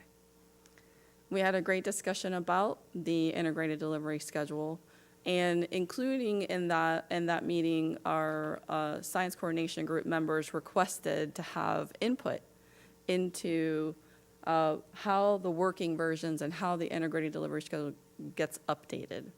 And we did that. We had some time with our science coordination group members that at that time showed interest in the integrated delivery schedule process. And we talked a lot about how to show how Everglades science is used by decision makers to put our funding in the right spot, right? To make those important decisions about where it is that we're going to get that incremental benefit. And so this is just a quick summary of how that occurred. That's what we did at the last meeting. We've had discussions subsequent to that leading up to today. And then in addition to that, we are hosting a public workshop this afternoon on the IDS, so stay tuned. I think we've covered this today, so I'm not really going to go into it too much, other than the background is a picture of the bridge that I borrowed. And it does have the updated Tamiami Trail next steps numbers that Bob talked about this morning. Thank you, Bob. And the updated numbers from the state of Florida budget. And then, of course, for us, the very exciting $200 million in the president's budget. I have to say it's pretty awesome to join the Corps right when they get $200 million. It's great. Fantastic. It's been 6 weeks. Okay, so now let's talk about the working version. And it is important that we acknowledge that this is a working version, because you're kind of watching us work. You know, you're seeing how we talk through all the different projects. And I would say that as has been discussed a lot today, the funding levels in fiscal year '20 were game-changing. James mentioned it right before I came up. You see the difference from the earlier years to 2020. So the theme for us for 19 is building on historic momentum. Everglades science holds the key to achieving our SERP goals. And advancing construction and receiving ecosystem benefits from SEP as possible and achievable because we're standing on the shoulders of non-SERP and foundation projects that have reached important milestones in 2019. So if you can pull out the 2019 version, we're going to walk through 2020. So if you go to the first page and you find 2020 on the top, we're just going to kind of walk down that column, beginning with the blue section in Mod Waters. So that's our way of showing that the combined operating plan, of which all of us have been working on and Bob talked about this morning, will be complete in 2020. That's why those little bubbles have, so if you look at the bottom, you'll see our legend and you'll be able to walk through with me.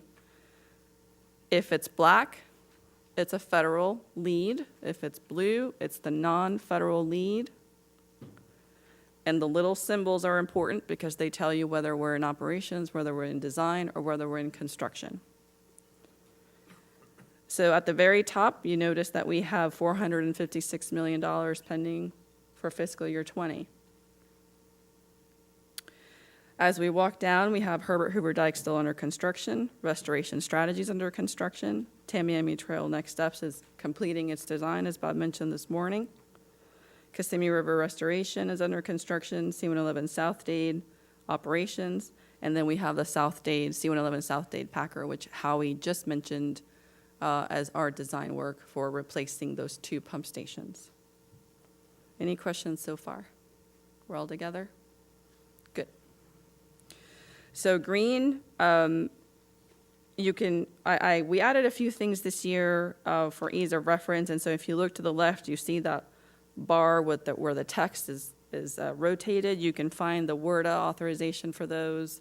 And so as we continue down, we have Miller Pump Station. And so if you look at the little weird little symbols, that means it's an operational testing and monitoring period.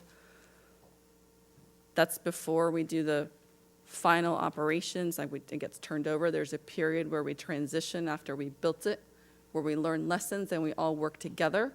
So it's important that y'all know that we do that together between the Fed and non-Fed. Even if it's black, we do that together with our non-federal sponsor. So we have the Southwest Flood Protection features. That's design work. And then we've got road removal under construction for Picayune Strand. So one of the key messages that I want to highlight is if you look at 2020, you see how we have advanced, if you compare the 2019 version to the 2020 version, how we have all advanced the IRL South projects. Not just the C-44 reservoir, STA, and pump station, but the C-23 and C-24 north and south reservoirs and the stormwater treatment area. So that's one of the important changes. So moving on to the purple section, we've got the C-43 West Basin Storage Reservoir under construction, C-111 impoundment and design, Biscayne Bay Coastal Wetlands going to construction, Cutler Wetlands going to construction, and then I'm going to skip over SEP for just a moment and just have a nod to the planning projects that Howie's going to be discussing in the next agenda item. And so before we turn the page, there's a new table on this working version, and it is a teeny tiny little table at the bottom right under our map. But every year that we look at the IDS, we get the question, well, what have you done, right? Because this is a forward-looking document. This doesn't encompass everything. What have you done? What are your investments? Where are we, right, in the program? And so this is not a perfect table, but it is our first attempt at working together to show you our federal and non-federal investments that are credited. That does not mean that every investment is included in this little table. Because as Matt mentioned earlier, Northern Everglades and Estuaries Protection Program, which is incredibly important, is not on here. It's not creditable to the SFER. And so this shows you a snapshot of what's occurred. For example, Bob and I were talking the other night, I can't remember when it was, Bob, but the important investments in land that Department of Interior has made in order to have the EAA reservoir be built, to have C-43 be built. Those are some of the credited investments that are shown here for DOI. Okay? All right, so one of the things that people ask about a lot is where are you in the 50-50 cost share? There's a line item there, the one that says CNSF SERP. That's the actual current, or through 2018, excuse me, cost share. When we talk about the ledger, that's where the numbers stood at the end of 2018, and there's a lot more to be credited for the non-federal sponsor, a lot of investments that have been made, and so we have a row that tries to capture that. But this is, again, a draft, and it's a snapshot in time. So we're going to flip the page and look at the Central Everglades Planning Project and also talk about incremental restoration and Everglades science. So if you look at the top bar, we have a couple things, historic momentum. And so historic momentum ties into the incremental restoration section.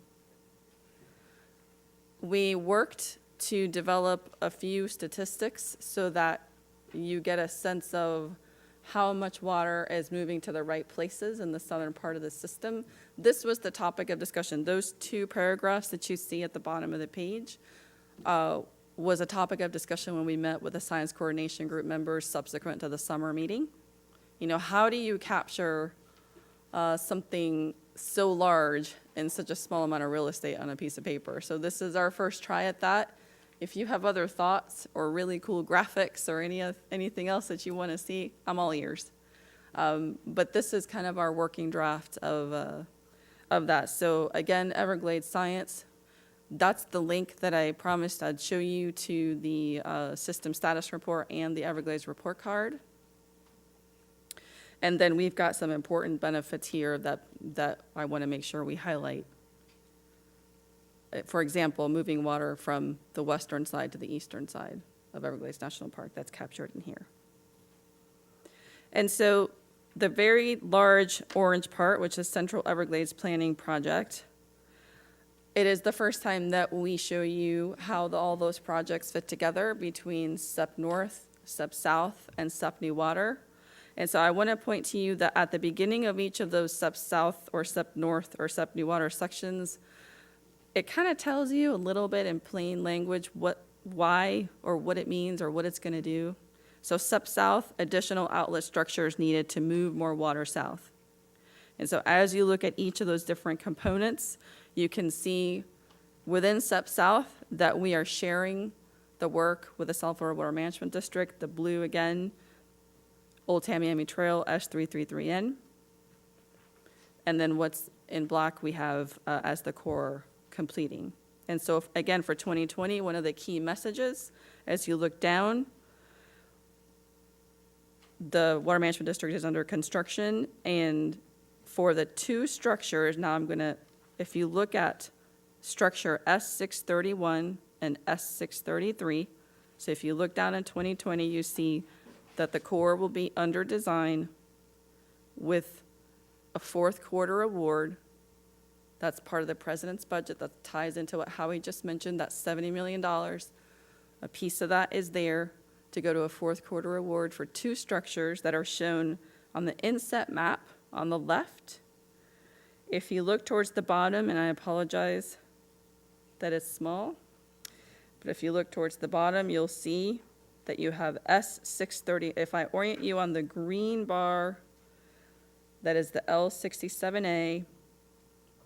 We have, for example, the S631 and S633. Those are the two structures that we're advancing. So that's next year, awarding construction. And so SEP North, big shout out to South Florida Water Management District, it's all blue. And so with the significant investments that the state of Florida is making, the governor's initiative, a lot of those investments are being made in SEP North because we need SEP North to move water.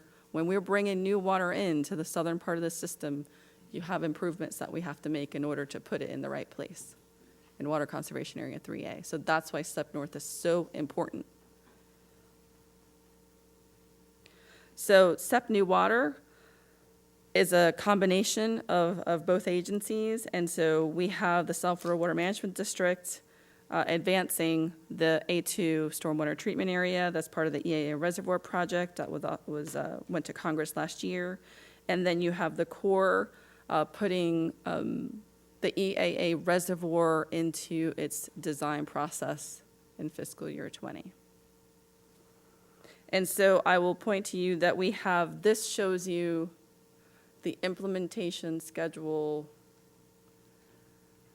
that was approved in the Packer, and it is an ongoing discussion. You know, this is a working version.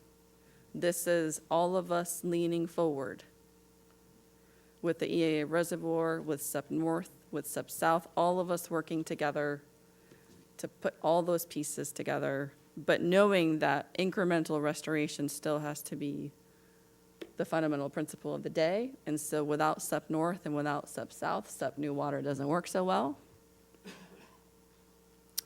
And so with that, I'll take any questions. That's really what I wanted to make sure I covered. If I can get the slides to move. Oh, I'm sorry, I did have one more thing.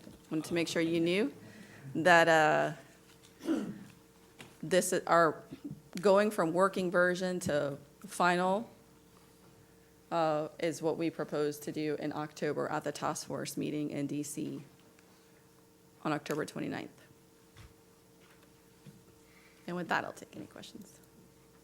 Thank you very much, Ava. That was a very dense presentation. It definitely takes some time to go through and analyze that, but thank you for your team putting it all together. I'd like to recognize Colonel Reynolds for some comments. Yeah, so I just wanted to add a couple of things.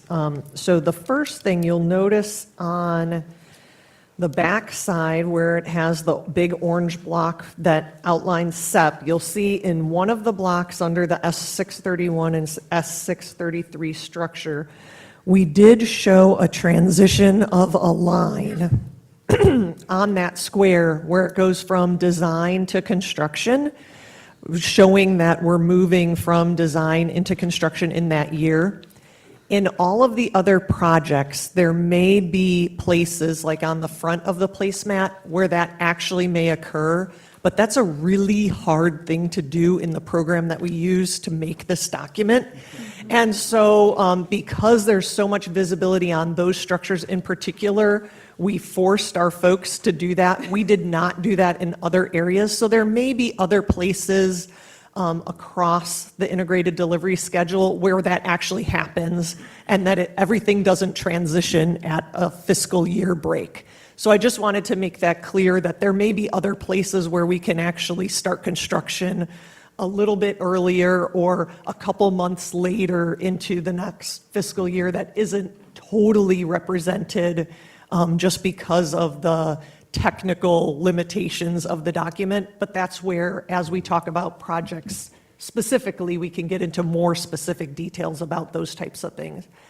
The other thing that I just wanted to point out is as everyone's getting over the initial sticker shock of the numbers on the IDS, I wanted to also reiterate that you'll see things like construction of the C23 and C24 reservoirs, for example.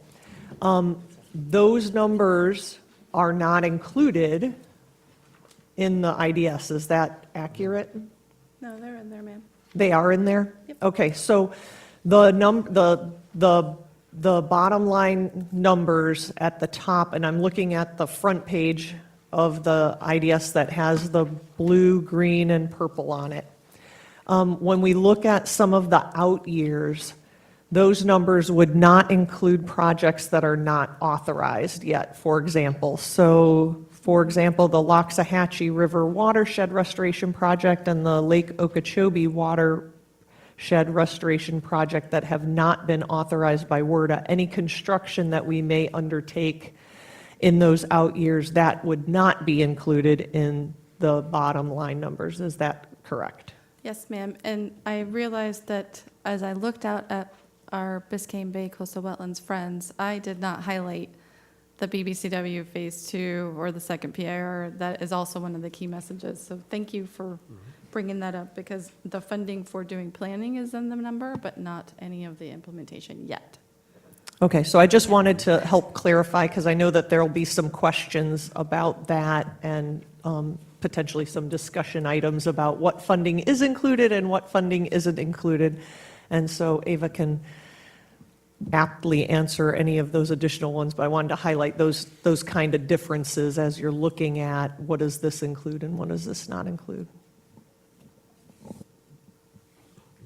Thank you. Roland? Coming from a local government, I couldn't tell you enough how valuable having IDS is for addressing our citizens, to tell, hey, what's going on? Every time a new silver bullet project comes along, we've got something, this is what's being done, this is the schedule, this is the roadmap, how we're going to get there. Also helps our board when we go into our state and federal legislative priorities. It gives us some documents to support for funding for these projects and authorization. But that being said, there's also, we're very interested in the C-43 water reservoir component. We're also interested in, there's a movement to looking at a water quality piece to that. And I know it's not necessarily authorized as a SERP project, but perhaps there's a place in here that we could put that, maybe as a non-SERP, or just put it in there somewhere, because it's not heavily funded yet, but it could be something down the road. Thank you, Mr. Chair. Ava, great job. A lot of great work went into this. And I know this was brought up at the task force meeting by, I believe it was Secretary Valenstein and also Mayor Wayne. And I was wondering, is there a way to really show in the IDS the consequence of the lack of federal or state funding and what happens to the, to the schedule? I think it would be really helpful to show that on the IDS. It's more transparent. I think people can, have a better idea and know what the consequences of not getting the state or federal funding, instead of just, coming out with a new IDS the next year or several years later where a project slips. For example, the C-43 reservoir slips another year based on the 2018 to the 2019 September version. And, that's concerning. And if there's a way we can advocate for funding both at the state and federal level, I think it'd be really helpful. So if you can't do it in the paper version, perhaps there's a way. I know we talked offline about being able to do that electronically, and I know you can't commit Congress to funding, but I think it's important to be transparent and know what to expect and how long it's going to stretch SERP out if we don't get the funding we need. So thank you. Jennifer? Yes, I was going to say the very same things. I think that it's really important to note that the 2018 IDS had the C-43 completed in 2022, and now the new one, the updated one, has it in 2023. It'd be good to have an explanation as to why that is, so that we can communicate that with our constituents. But also, I agree with the idea that now that the C-43 water quality treatment feasibility study is kicking off, that we need some kind of placeholder or note, because it is a future project that is in the pipeline. And as you said, this is a forward-looking document, so we want to make sure that people are aware of it and are being able to prepare the funding resources that will be necessary to implement it. Thank you. Vice Chair? Yeah, one thing that just really strikes me is if you take the last year's and this year's and you look at the third line under, that's on the detailed schedules, I just line them up, kind of looking at planning estimates, total construction cost. If you look, some of those numbers starting 2022 get really eye-opening. When the question about what can we do collectively to make sure we can try to achieve some of those funding levels when you go from, if you look between 2020 and 2022, that's some big jumps. And for us to be successful, it's going to take a lot of effort to keep that going. I mean, just comparing that line between the two charts, to me, is really amazing.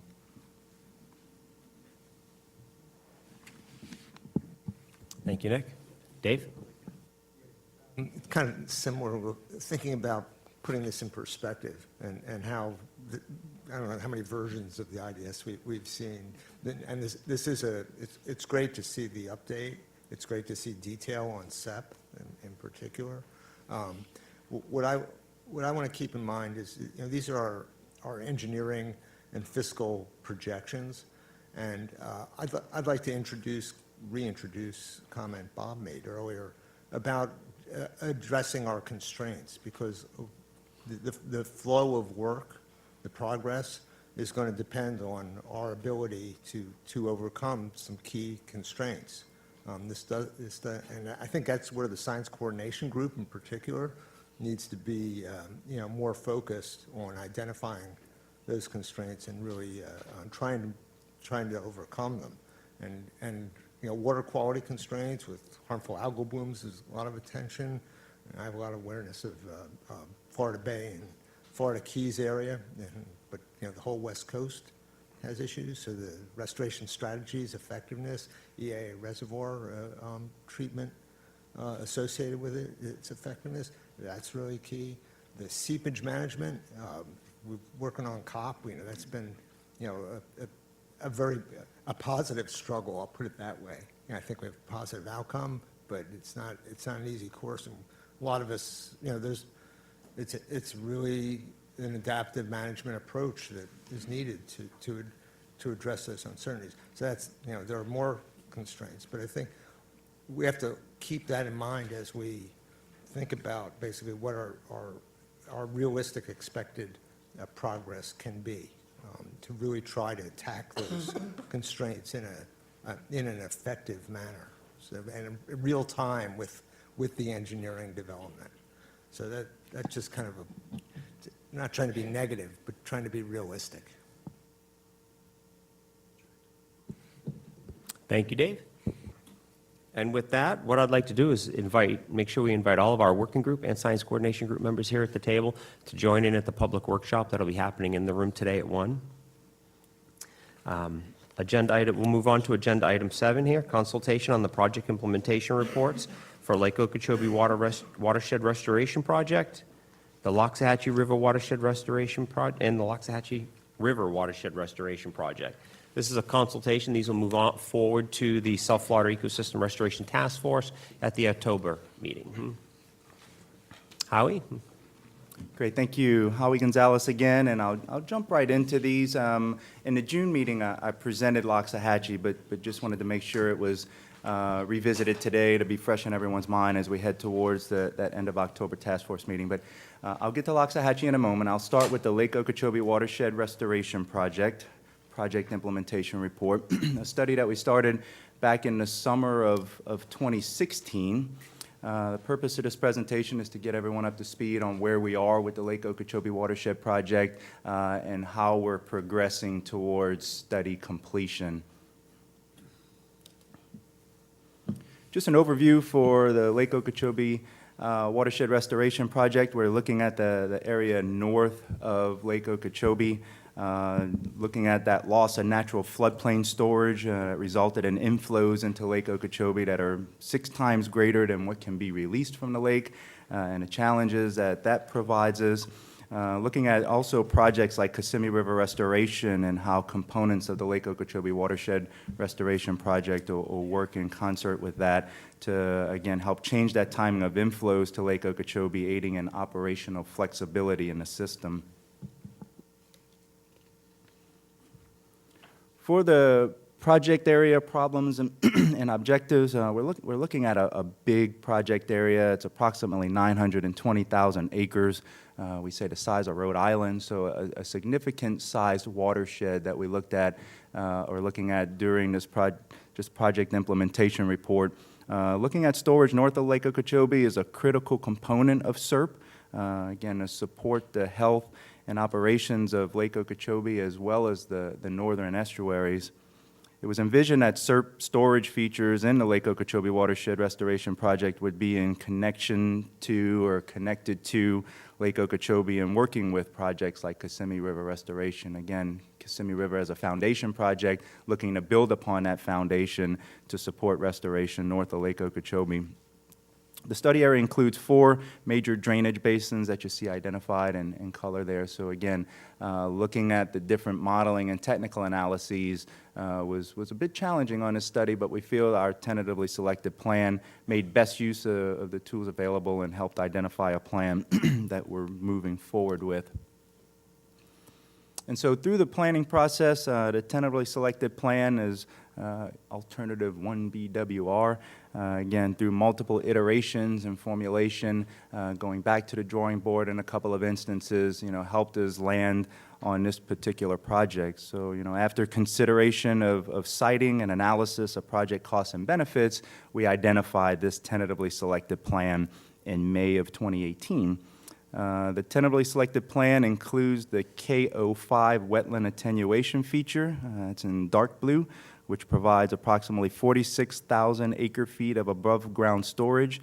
And this is a shallow storage feature similar to other flow equalization basins we have throughout the system where the water depth is approximately 4 feet.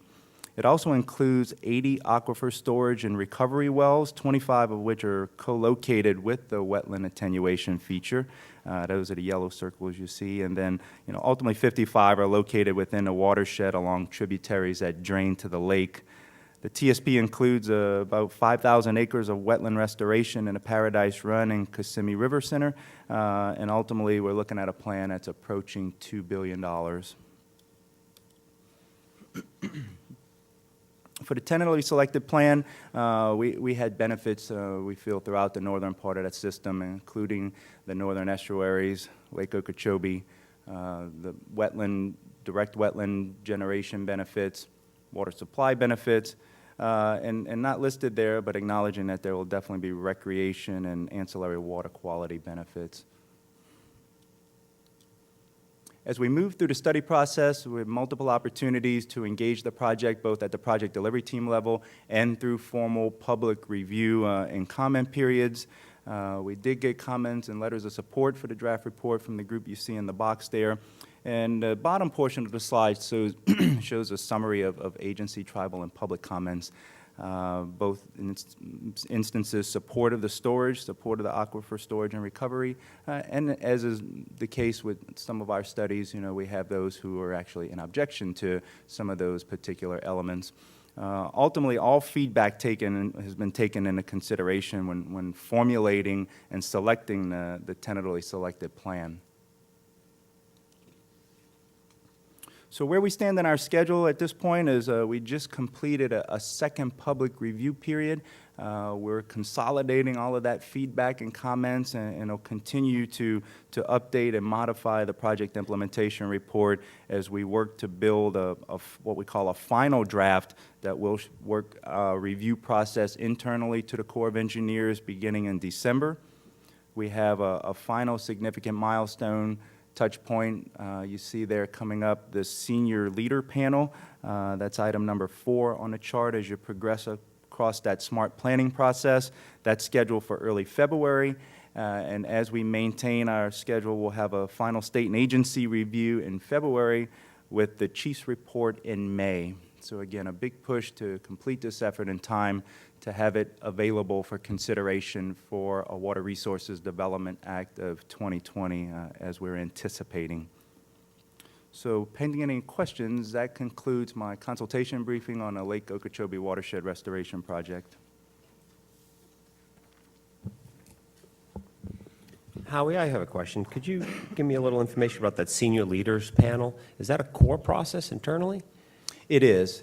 So that senior leaders panel are senior leaders at our headquarters USACE office, and so they're charged with looking across the enterprise at these types of studies to ensure that the formulation that we conducted, the costs and benefits that we're identifying, and ultimately the support that we have from the non-federal sponsor represents a project that we would ultimately want to recommend for congressional authorization. Thank you. That was very informative. Looking around the table. Seminole Tribe of Florida. Kevin? Yes, good morning. I'm new to this group. I'm new in my position. But I'm not new to my understanding of where the Seminole Tribe currently views this project. And I just want to point out for everybody here in the room that the Seminole Tribe does not object to the project in terms of what its ultimate scope and objective can do. They're not at all objectionable to having the ability to store water, to restore wetlands. Where the Seminole Tribe is objecting is to where the location of some of these features are, in particular the big reservoir on the outside of the Brighton Reservation, and some of the other scoping along with this particular project. And I just also want to note that Seminole Tribe has recently submitted, again, an objection to this project to the Army Corps. So, that going forward, I would just like the Army Corps to remember that, and for all of those folks here, that I think there's still some work to do on how this project ultimately gets designed and then ultimately executed. Thank you. Thank you, Kevin. Lieutenant Colonel Reynolds. Good morning. I really appreciate the tribe's comments on this, and we anticipated that you would make some. And so I wanted to provide some perspective of where we are in the process and sort of how this goes forward and some of the hurdles that we have with the bureaucracy of our process as we try and figure out how do we collectively overcome hurdles like this in projects, that we agree in general about the scope and the ultimate goals, but that there are specific components or ways of achieving those goals that maybe we don't agree on, and that our bureaucratic processes are maybe a little bit clunky in order for us to really resolve those. So where we are with the Lake Okeechobee Watershed project is that if we don't turn in something for a chief's report to get to Congress in the spring, we won't make WRDA 2020. And that means that we would have to wait another 2 years to receive authorization from Congress in order to move forward. We don't have a mechanism in the Corps' process to make an adjustment to the current plan that would, I think, meet or work toward the additional information or the additional looks that the Seminole Tribe of Florida would like our teams collectively to consider. And so, you know, what are the options moving forward? I guess from my perspective, there's a couple of ways to move forward with this project that we could look for a non-concurrence from our senior leaders panel on the project, which would mean that we would either shelve the project or we would have to seek another authorization to have us completely relook the project.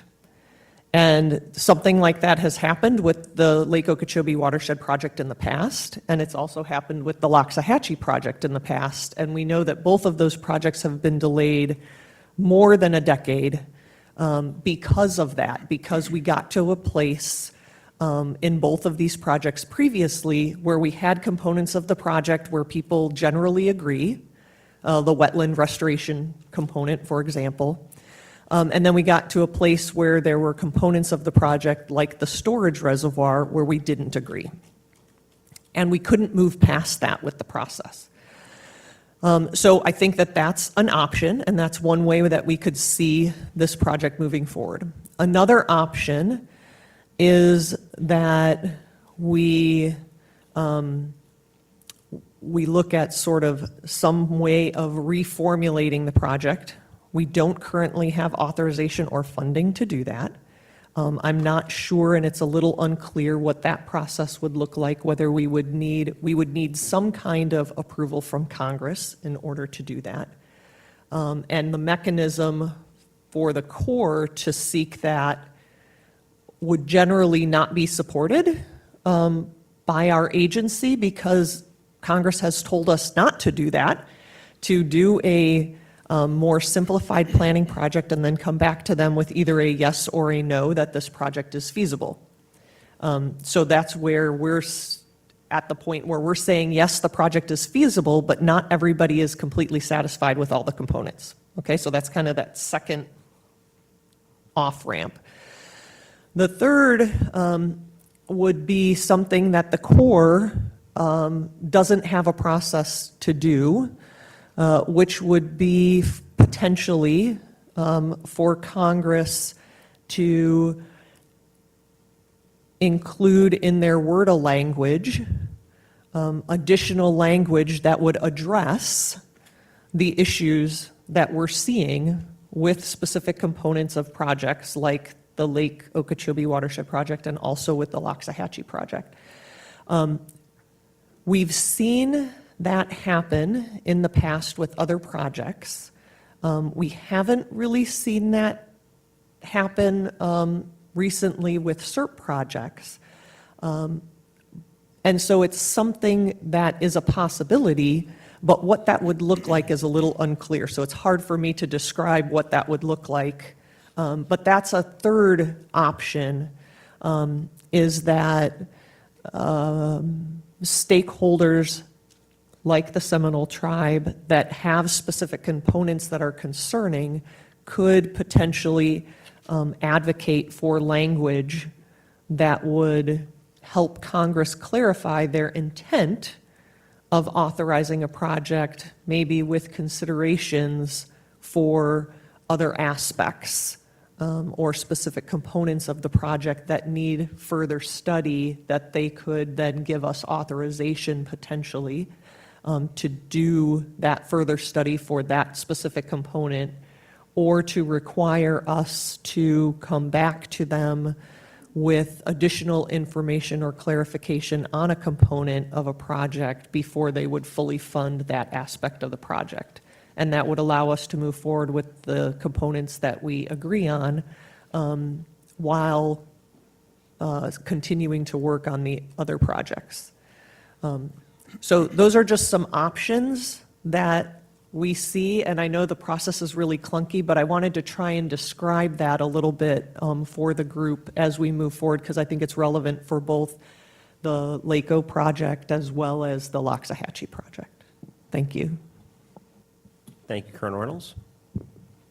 Stacy? Yeah, to follow up on what Kevin just said was, there are aspects of the project, particularly ASR, with certain constraints that tribe would accept. But we really question the feasibility of the WAF. If you don't know what WAF is, it's the reservoir portion. And that is due to direct flooding impacts potentially to the reservation and cultural resources within the WAF that we have concerns about.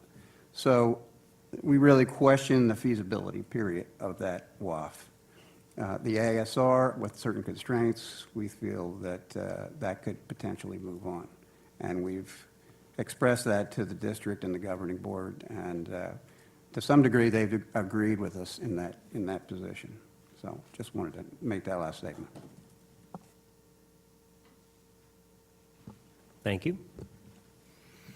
Any last round on the table on Lake Okeechobee watershed? From there, Howard, we'll ask you to step into the Loxahatchee River Watershed Restoration Project.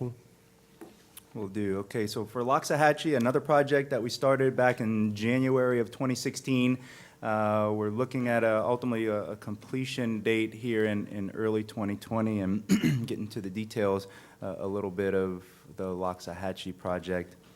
So for purpose and location, again, as with most of our SERP projects, we look at quantity, quality, timing, and distribution of freshwater flows. In this instance, we're looking at that northwest fork of the Loxahatchee River, which has been designated as a national wild and scenic river. So a key element of our project is ensuring that we get the timing and distribution of flows right for the Loxahatchee River and estuary.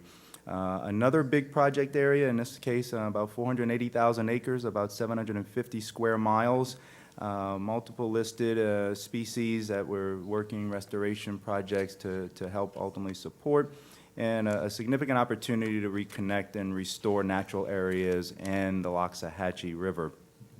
So this project ultimately contains 3 of the 68 SERP components. So again, another instance where we're successful in packaging the SERP components that came out of the original Yellow Book, our original Comprehensive Everglades Restoration Plan, into one specific project. So for getting the water right, we identified Alternative 5R as our recommended plan. The plan includes impoundments for water storage and improved timing of releases. The blue areas you see there would experience restored hydrology. Wetland habitats would be restored, and green areas would not experience substantial hydrologic changes, but these areas would benefit more from connectivity within this Loxahatchee watershed area. The project was connected to the original historic Everglades in the past, so we're doing our best to try to restore that hydrology and hydraulics to keep water moving through the Loxahatchee River and ultimately to the estuaries. From a environmental benefit standpoint, we're looking at restored flows, restored wetlands, and improved habitat. Again, as we move through our project implementation report process, multiple opportunities to engage at that project delivery team level with formal public reviews, public feedback received, support from similar groups that supported the Lake Okeechobee Watershed Restoration Project, but support with concerns coming from some of the local water control districts for similar reasons with regards to having an actual water storage feature in the project area. From a schedule standpoint, we're a little bit further along than the Lake Okeechobee Watershed Restoration Project. We're looking at the senior leader panel for Loxahatchee to be conducted in December. We're in the final stages of review now as we're preparing that final draft report, and our expectation is that we'll have a chief's report in March 2020. Again, another project that'll go forward for consideration in the Water Resources Development Act of 2020. So as we look at previous WRDAs, this one will be no different. We'll probably have no less than 3 to 5 items that'll go forward to Congress for authorization. So with that, concludes my briefing, pending any questions on Loxahatchee River Watershed Restoration Project. Thank you, Howie. Questions? Guess I'm sitting in the troublemaker's corner. No, thank you for recognizing accurately Palm Beach County's position. Just to make it clear, the county commission did not vote to voice their objection to the tentatively selected plan. So what they did do is approve a motion to continue efforts to support Loxahatchee River watershed restoration, but also to communicate some key concerns, which Howie mentioned. And so we're working now with a technical consultant to do some additional work that hopefully we can continue to collaborate with the Corps and the district, whether that's on some of the forward paths that Lieutenant Colonel Reynolds mentioned, whether it's language in a WRDA or language in a district letter of support. We're hoping to get some of that technical work available by the end of October. And so again, thank you for the update this afternoon or this morning.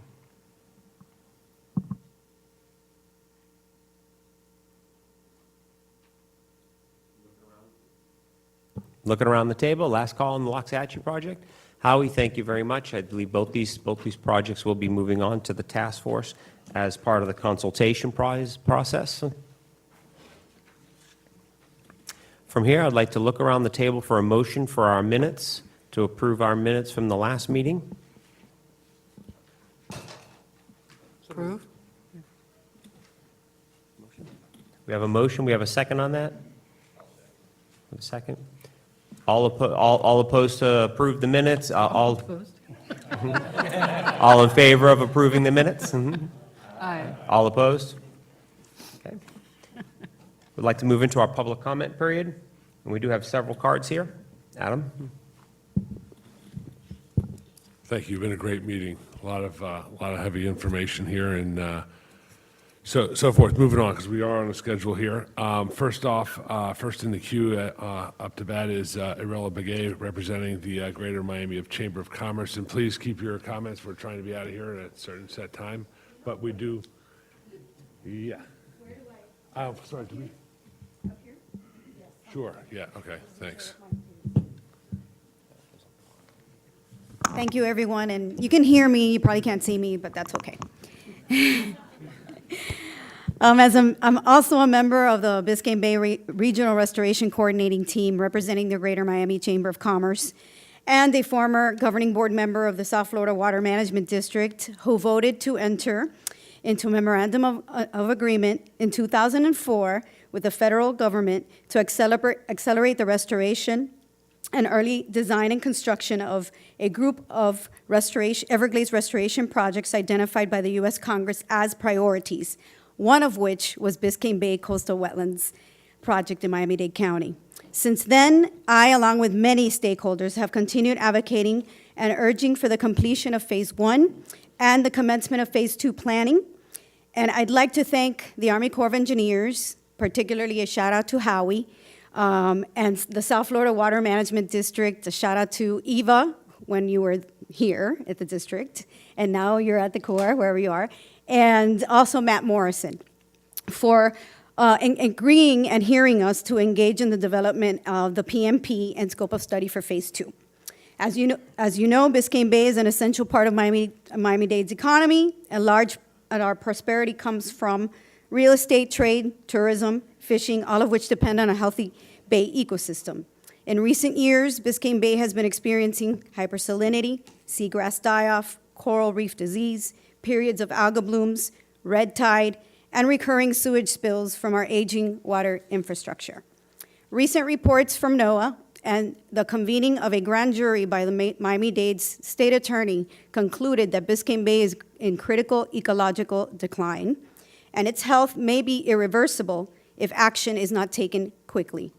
Sustaining the momentum of the Biscayne Bay Coastal Wetlands Project without adding elements that create delays is essential to achieving the restoration goals of Biscayne Bay and Biscayne National Park. Thank you again for the progress on this project. We're very happy, and I look forward to working with all of you to ensure that we can complete and help improve the health of Biscayne Bay for the 2.8 million people that rely on it. Thank you. Thank you, Arella. Next up is Joan Lawrence, and to help out with things, representing SELF. After that is Kara Kapp. You don't know what to say if you're just a retiree. Joan Lawrence, I'm a resident of Miami-Dade County and a member of its boating community and a former government employee. This has been a great year for Biscayne Bay Coastal Wetlands, and I'd just like to thank you all so much, in particular the Army Corps of Engineers of the South Florida Water Management District, with the same shout-outs to Howie and to Matt and to Ava when she was with the district. We've moved forward with the scoping and project management plan for BBCW Phase 2 project. I believe that utilizing the Biscayne Bay Regional Restoration Coordination Team, which is one of your teams, one of the working group's teams, as a forum has been successful and much appreciated by the stakeholders. As you all know, the 2019 Energy and Water Senate Appropriations Bill includes BBCW Phase 2 study language. I was gratified to see today in Howie's presentation that the President's FY 2020 budget includes $2.5 million for initiation and fully funding the Phase 2 PIR. We're on the right track now with BBCW, both in completing Phase 1 and moving forward with Phase 2. The implementation needs to move forward without delay, and as set forth in the IDS. Thank you all very much for your support for this very important project. Thank you, Joan. To reiterate what Joan was saying, the BBRCT is part of the alphabet soup, that's Biscayne Bay Regional Restoration Coordination Team, led by Carrie Beeler on the OERI staff. They've been very active. If you're interested in learning more about Biscayne Bay-related issues, Howie's been very helpful. DEP has been very engaged at that level. There's been a lot of activity over the last 2 or 3 months, so BBRCT. Kara, thank you, from the National Parks Conservation Association. Thank you, Adam. Thanks, everyone. Again, I'm Kara Kapp for the National Parks Conservation Association. Always good to be in this room with so many friends and partners. We could not be more thrilled about progress on Tamiami Trail, so I just wanted to start there. The success of that project is such a testament to the partnerships in this room from National Park Service planning, US DOT funding, state funding, FWC and the Water Management District really getting involved with old road removal. It was just a huge effort, so I wanted to say thank you from our whole MPCA team. We have been talking a lot at MPCA about being reservoir ready, meaning there was this huge groundswell of public support, and rightly so, for a storage reservoir south of the lake. But we know that relief for the northern estuaries is not going to come until we can send that water south, and under Tamiami Trail is the southern flow that we need. So thank you, Bob, and thank you all for your efforts. Of course, we share everyone's excitement about the funding levels for this year.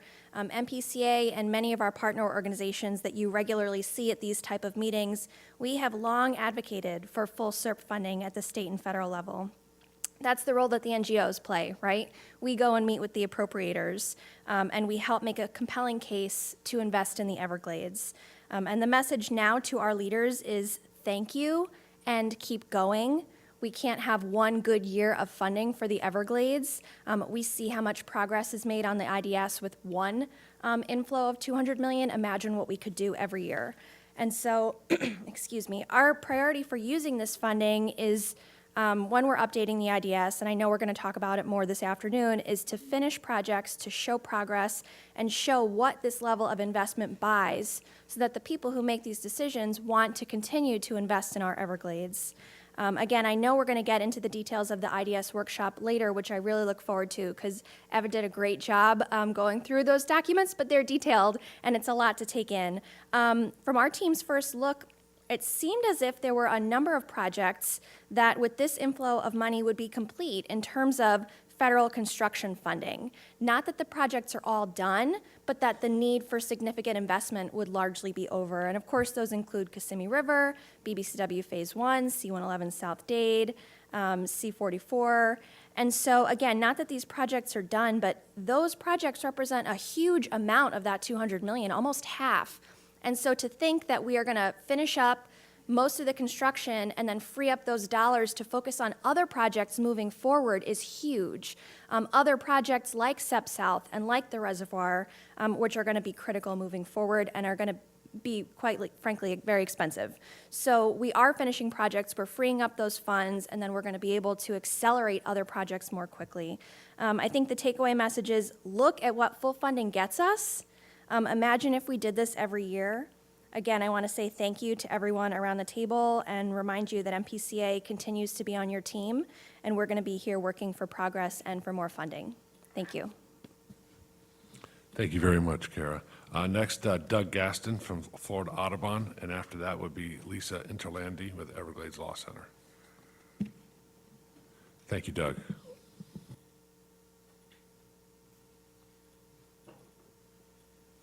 And thank you, Doug Gaston, Audubon, Florida.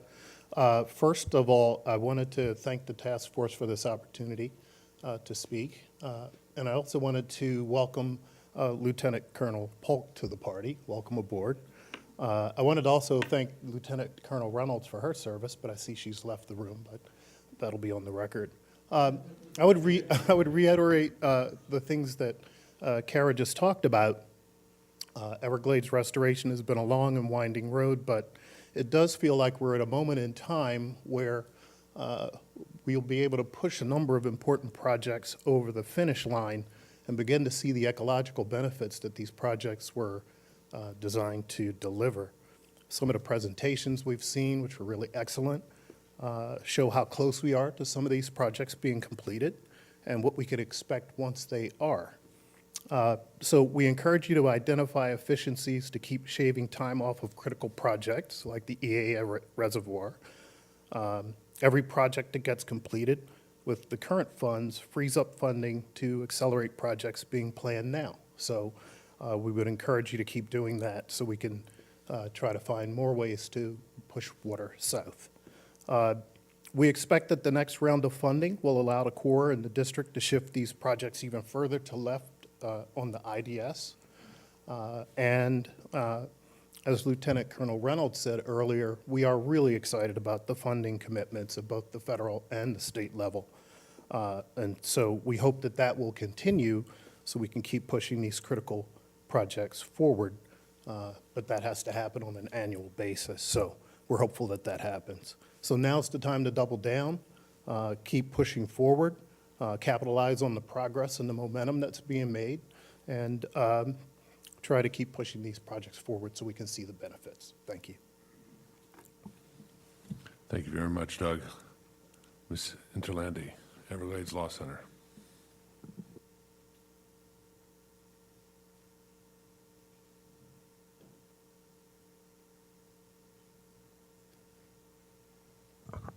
Hey everyone, glad to be here. Lisa Interlandi with the Everglades Law Center. I just wanted to say I really appreciate the comments by Lieutenant Colonel Reynolds about the processes to try to get through the Locks River and Lake O projects where there's still some outstanding concerns. Our organization and some others, as Jeremy mentioned from Palm Beach County, do have some concerns about particularly the reservoir portion of the Loxahatchee River project. You know, as it was stated about the other projects, we do support the project scope and the project goals. We absolutely want to see that project move forward, but we do need to find a way to build some flexibility into the approval so that we can retain the ability to come to some agreement on the portions of the project where there are still those outstanding concerns. So we look forward to continuing to work with you all to try to find that opportunity so that the project is not delayed, but goes forward with the utmost support from the community. So thank you all.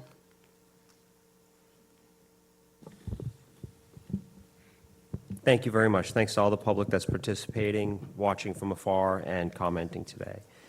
For closing remarks, I'd like to turn to our check down the line here with our co-chairs. Susan? No. It's a quiet room today. Adam? Yes, please. Again, thank you all for your participation today. There's a lot of work to be done. It may seem overwhelming, but the OERI staff, again, is here to help you. They do a lot of the bulk work to pull you all together. Everything you're seeing here today, they do a great job, and that doesn't stop when it comes to these individual groups working on the priorities list and all the subgroups that are going on. They're dedicated to you all in the Everglades. Moving on, to remind everybody, the next task force meeting is on October 29th at the Main Interior Building in Washington, D.C. Sounds like there's a lot of momentum going to be moving up to Washington from South Florida and Florida in general to Washington around that time period. My new supervisor, Assistant Secretary Wob Wallace of the Fish and Wildlife and Parks, just started, but he is ready to engage this group and the process and the Everglades issues. And so he's especially focused on the exotic invasive strategic action framework, among other items. The next joint working group SCG meeting that we have planned is December 5th. We have framed out the next year of tentative schedules. If you need to locate that, reach out to one of us and we'll get that to you. I appreciate everybody for a very productive, and James for keeping us on time. Kind of. We're coming in close. So thank you everyone for attending, and thank you for participating in the work you did to get us to this meeting. I do have some housekeeping remarks. We do have a task force workshop in this room at 1 p.m., so I'd like to ask that as we clear the room, we do it efficiently and we take our personal belongings today so the room can be reconfigured by the folks at the Water Management District and OERI. When you come back in, there'll be tables set up. And our folks from the Working Group and Science Coordination Group would like to ask that you make sure we leave room for the public at the tables and let the public grab seats at the table so everyone does have a seat at the table, which sticks with the way we've operated the working group and task force workshops in the past. So thank you all very much and have a great afternoon.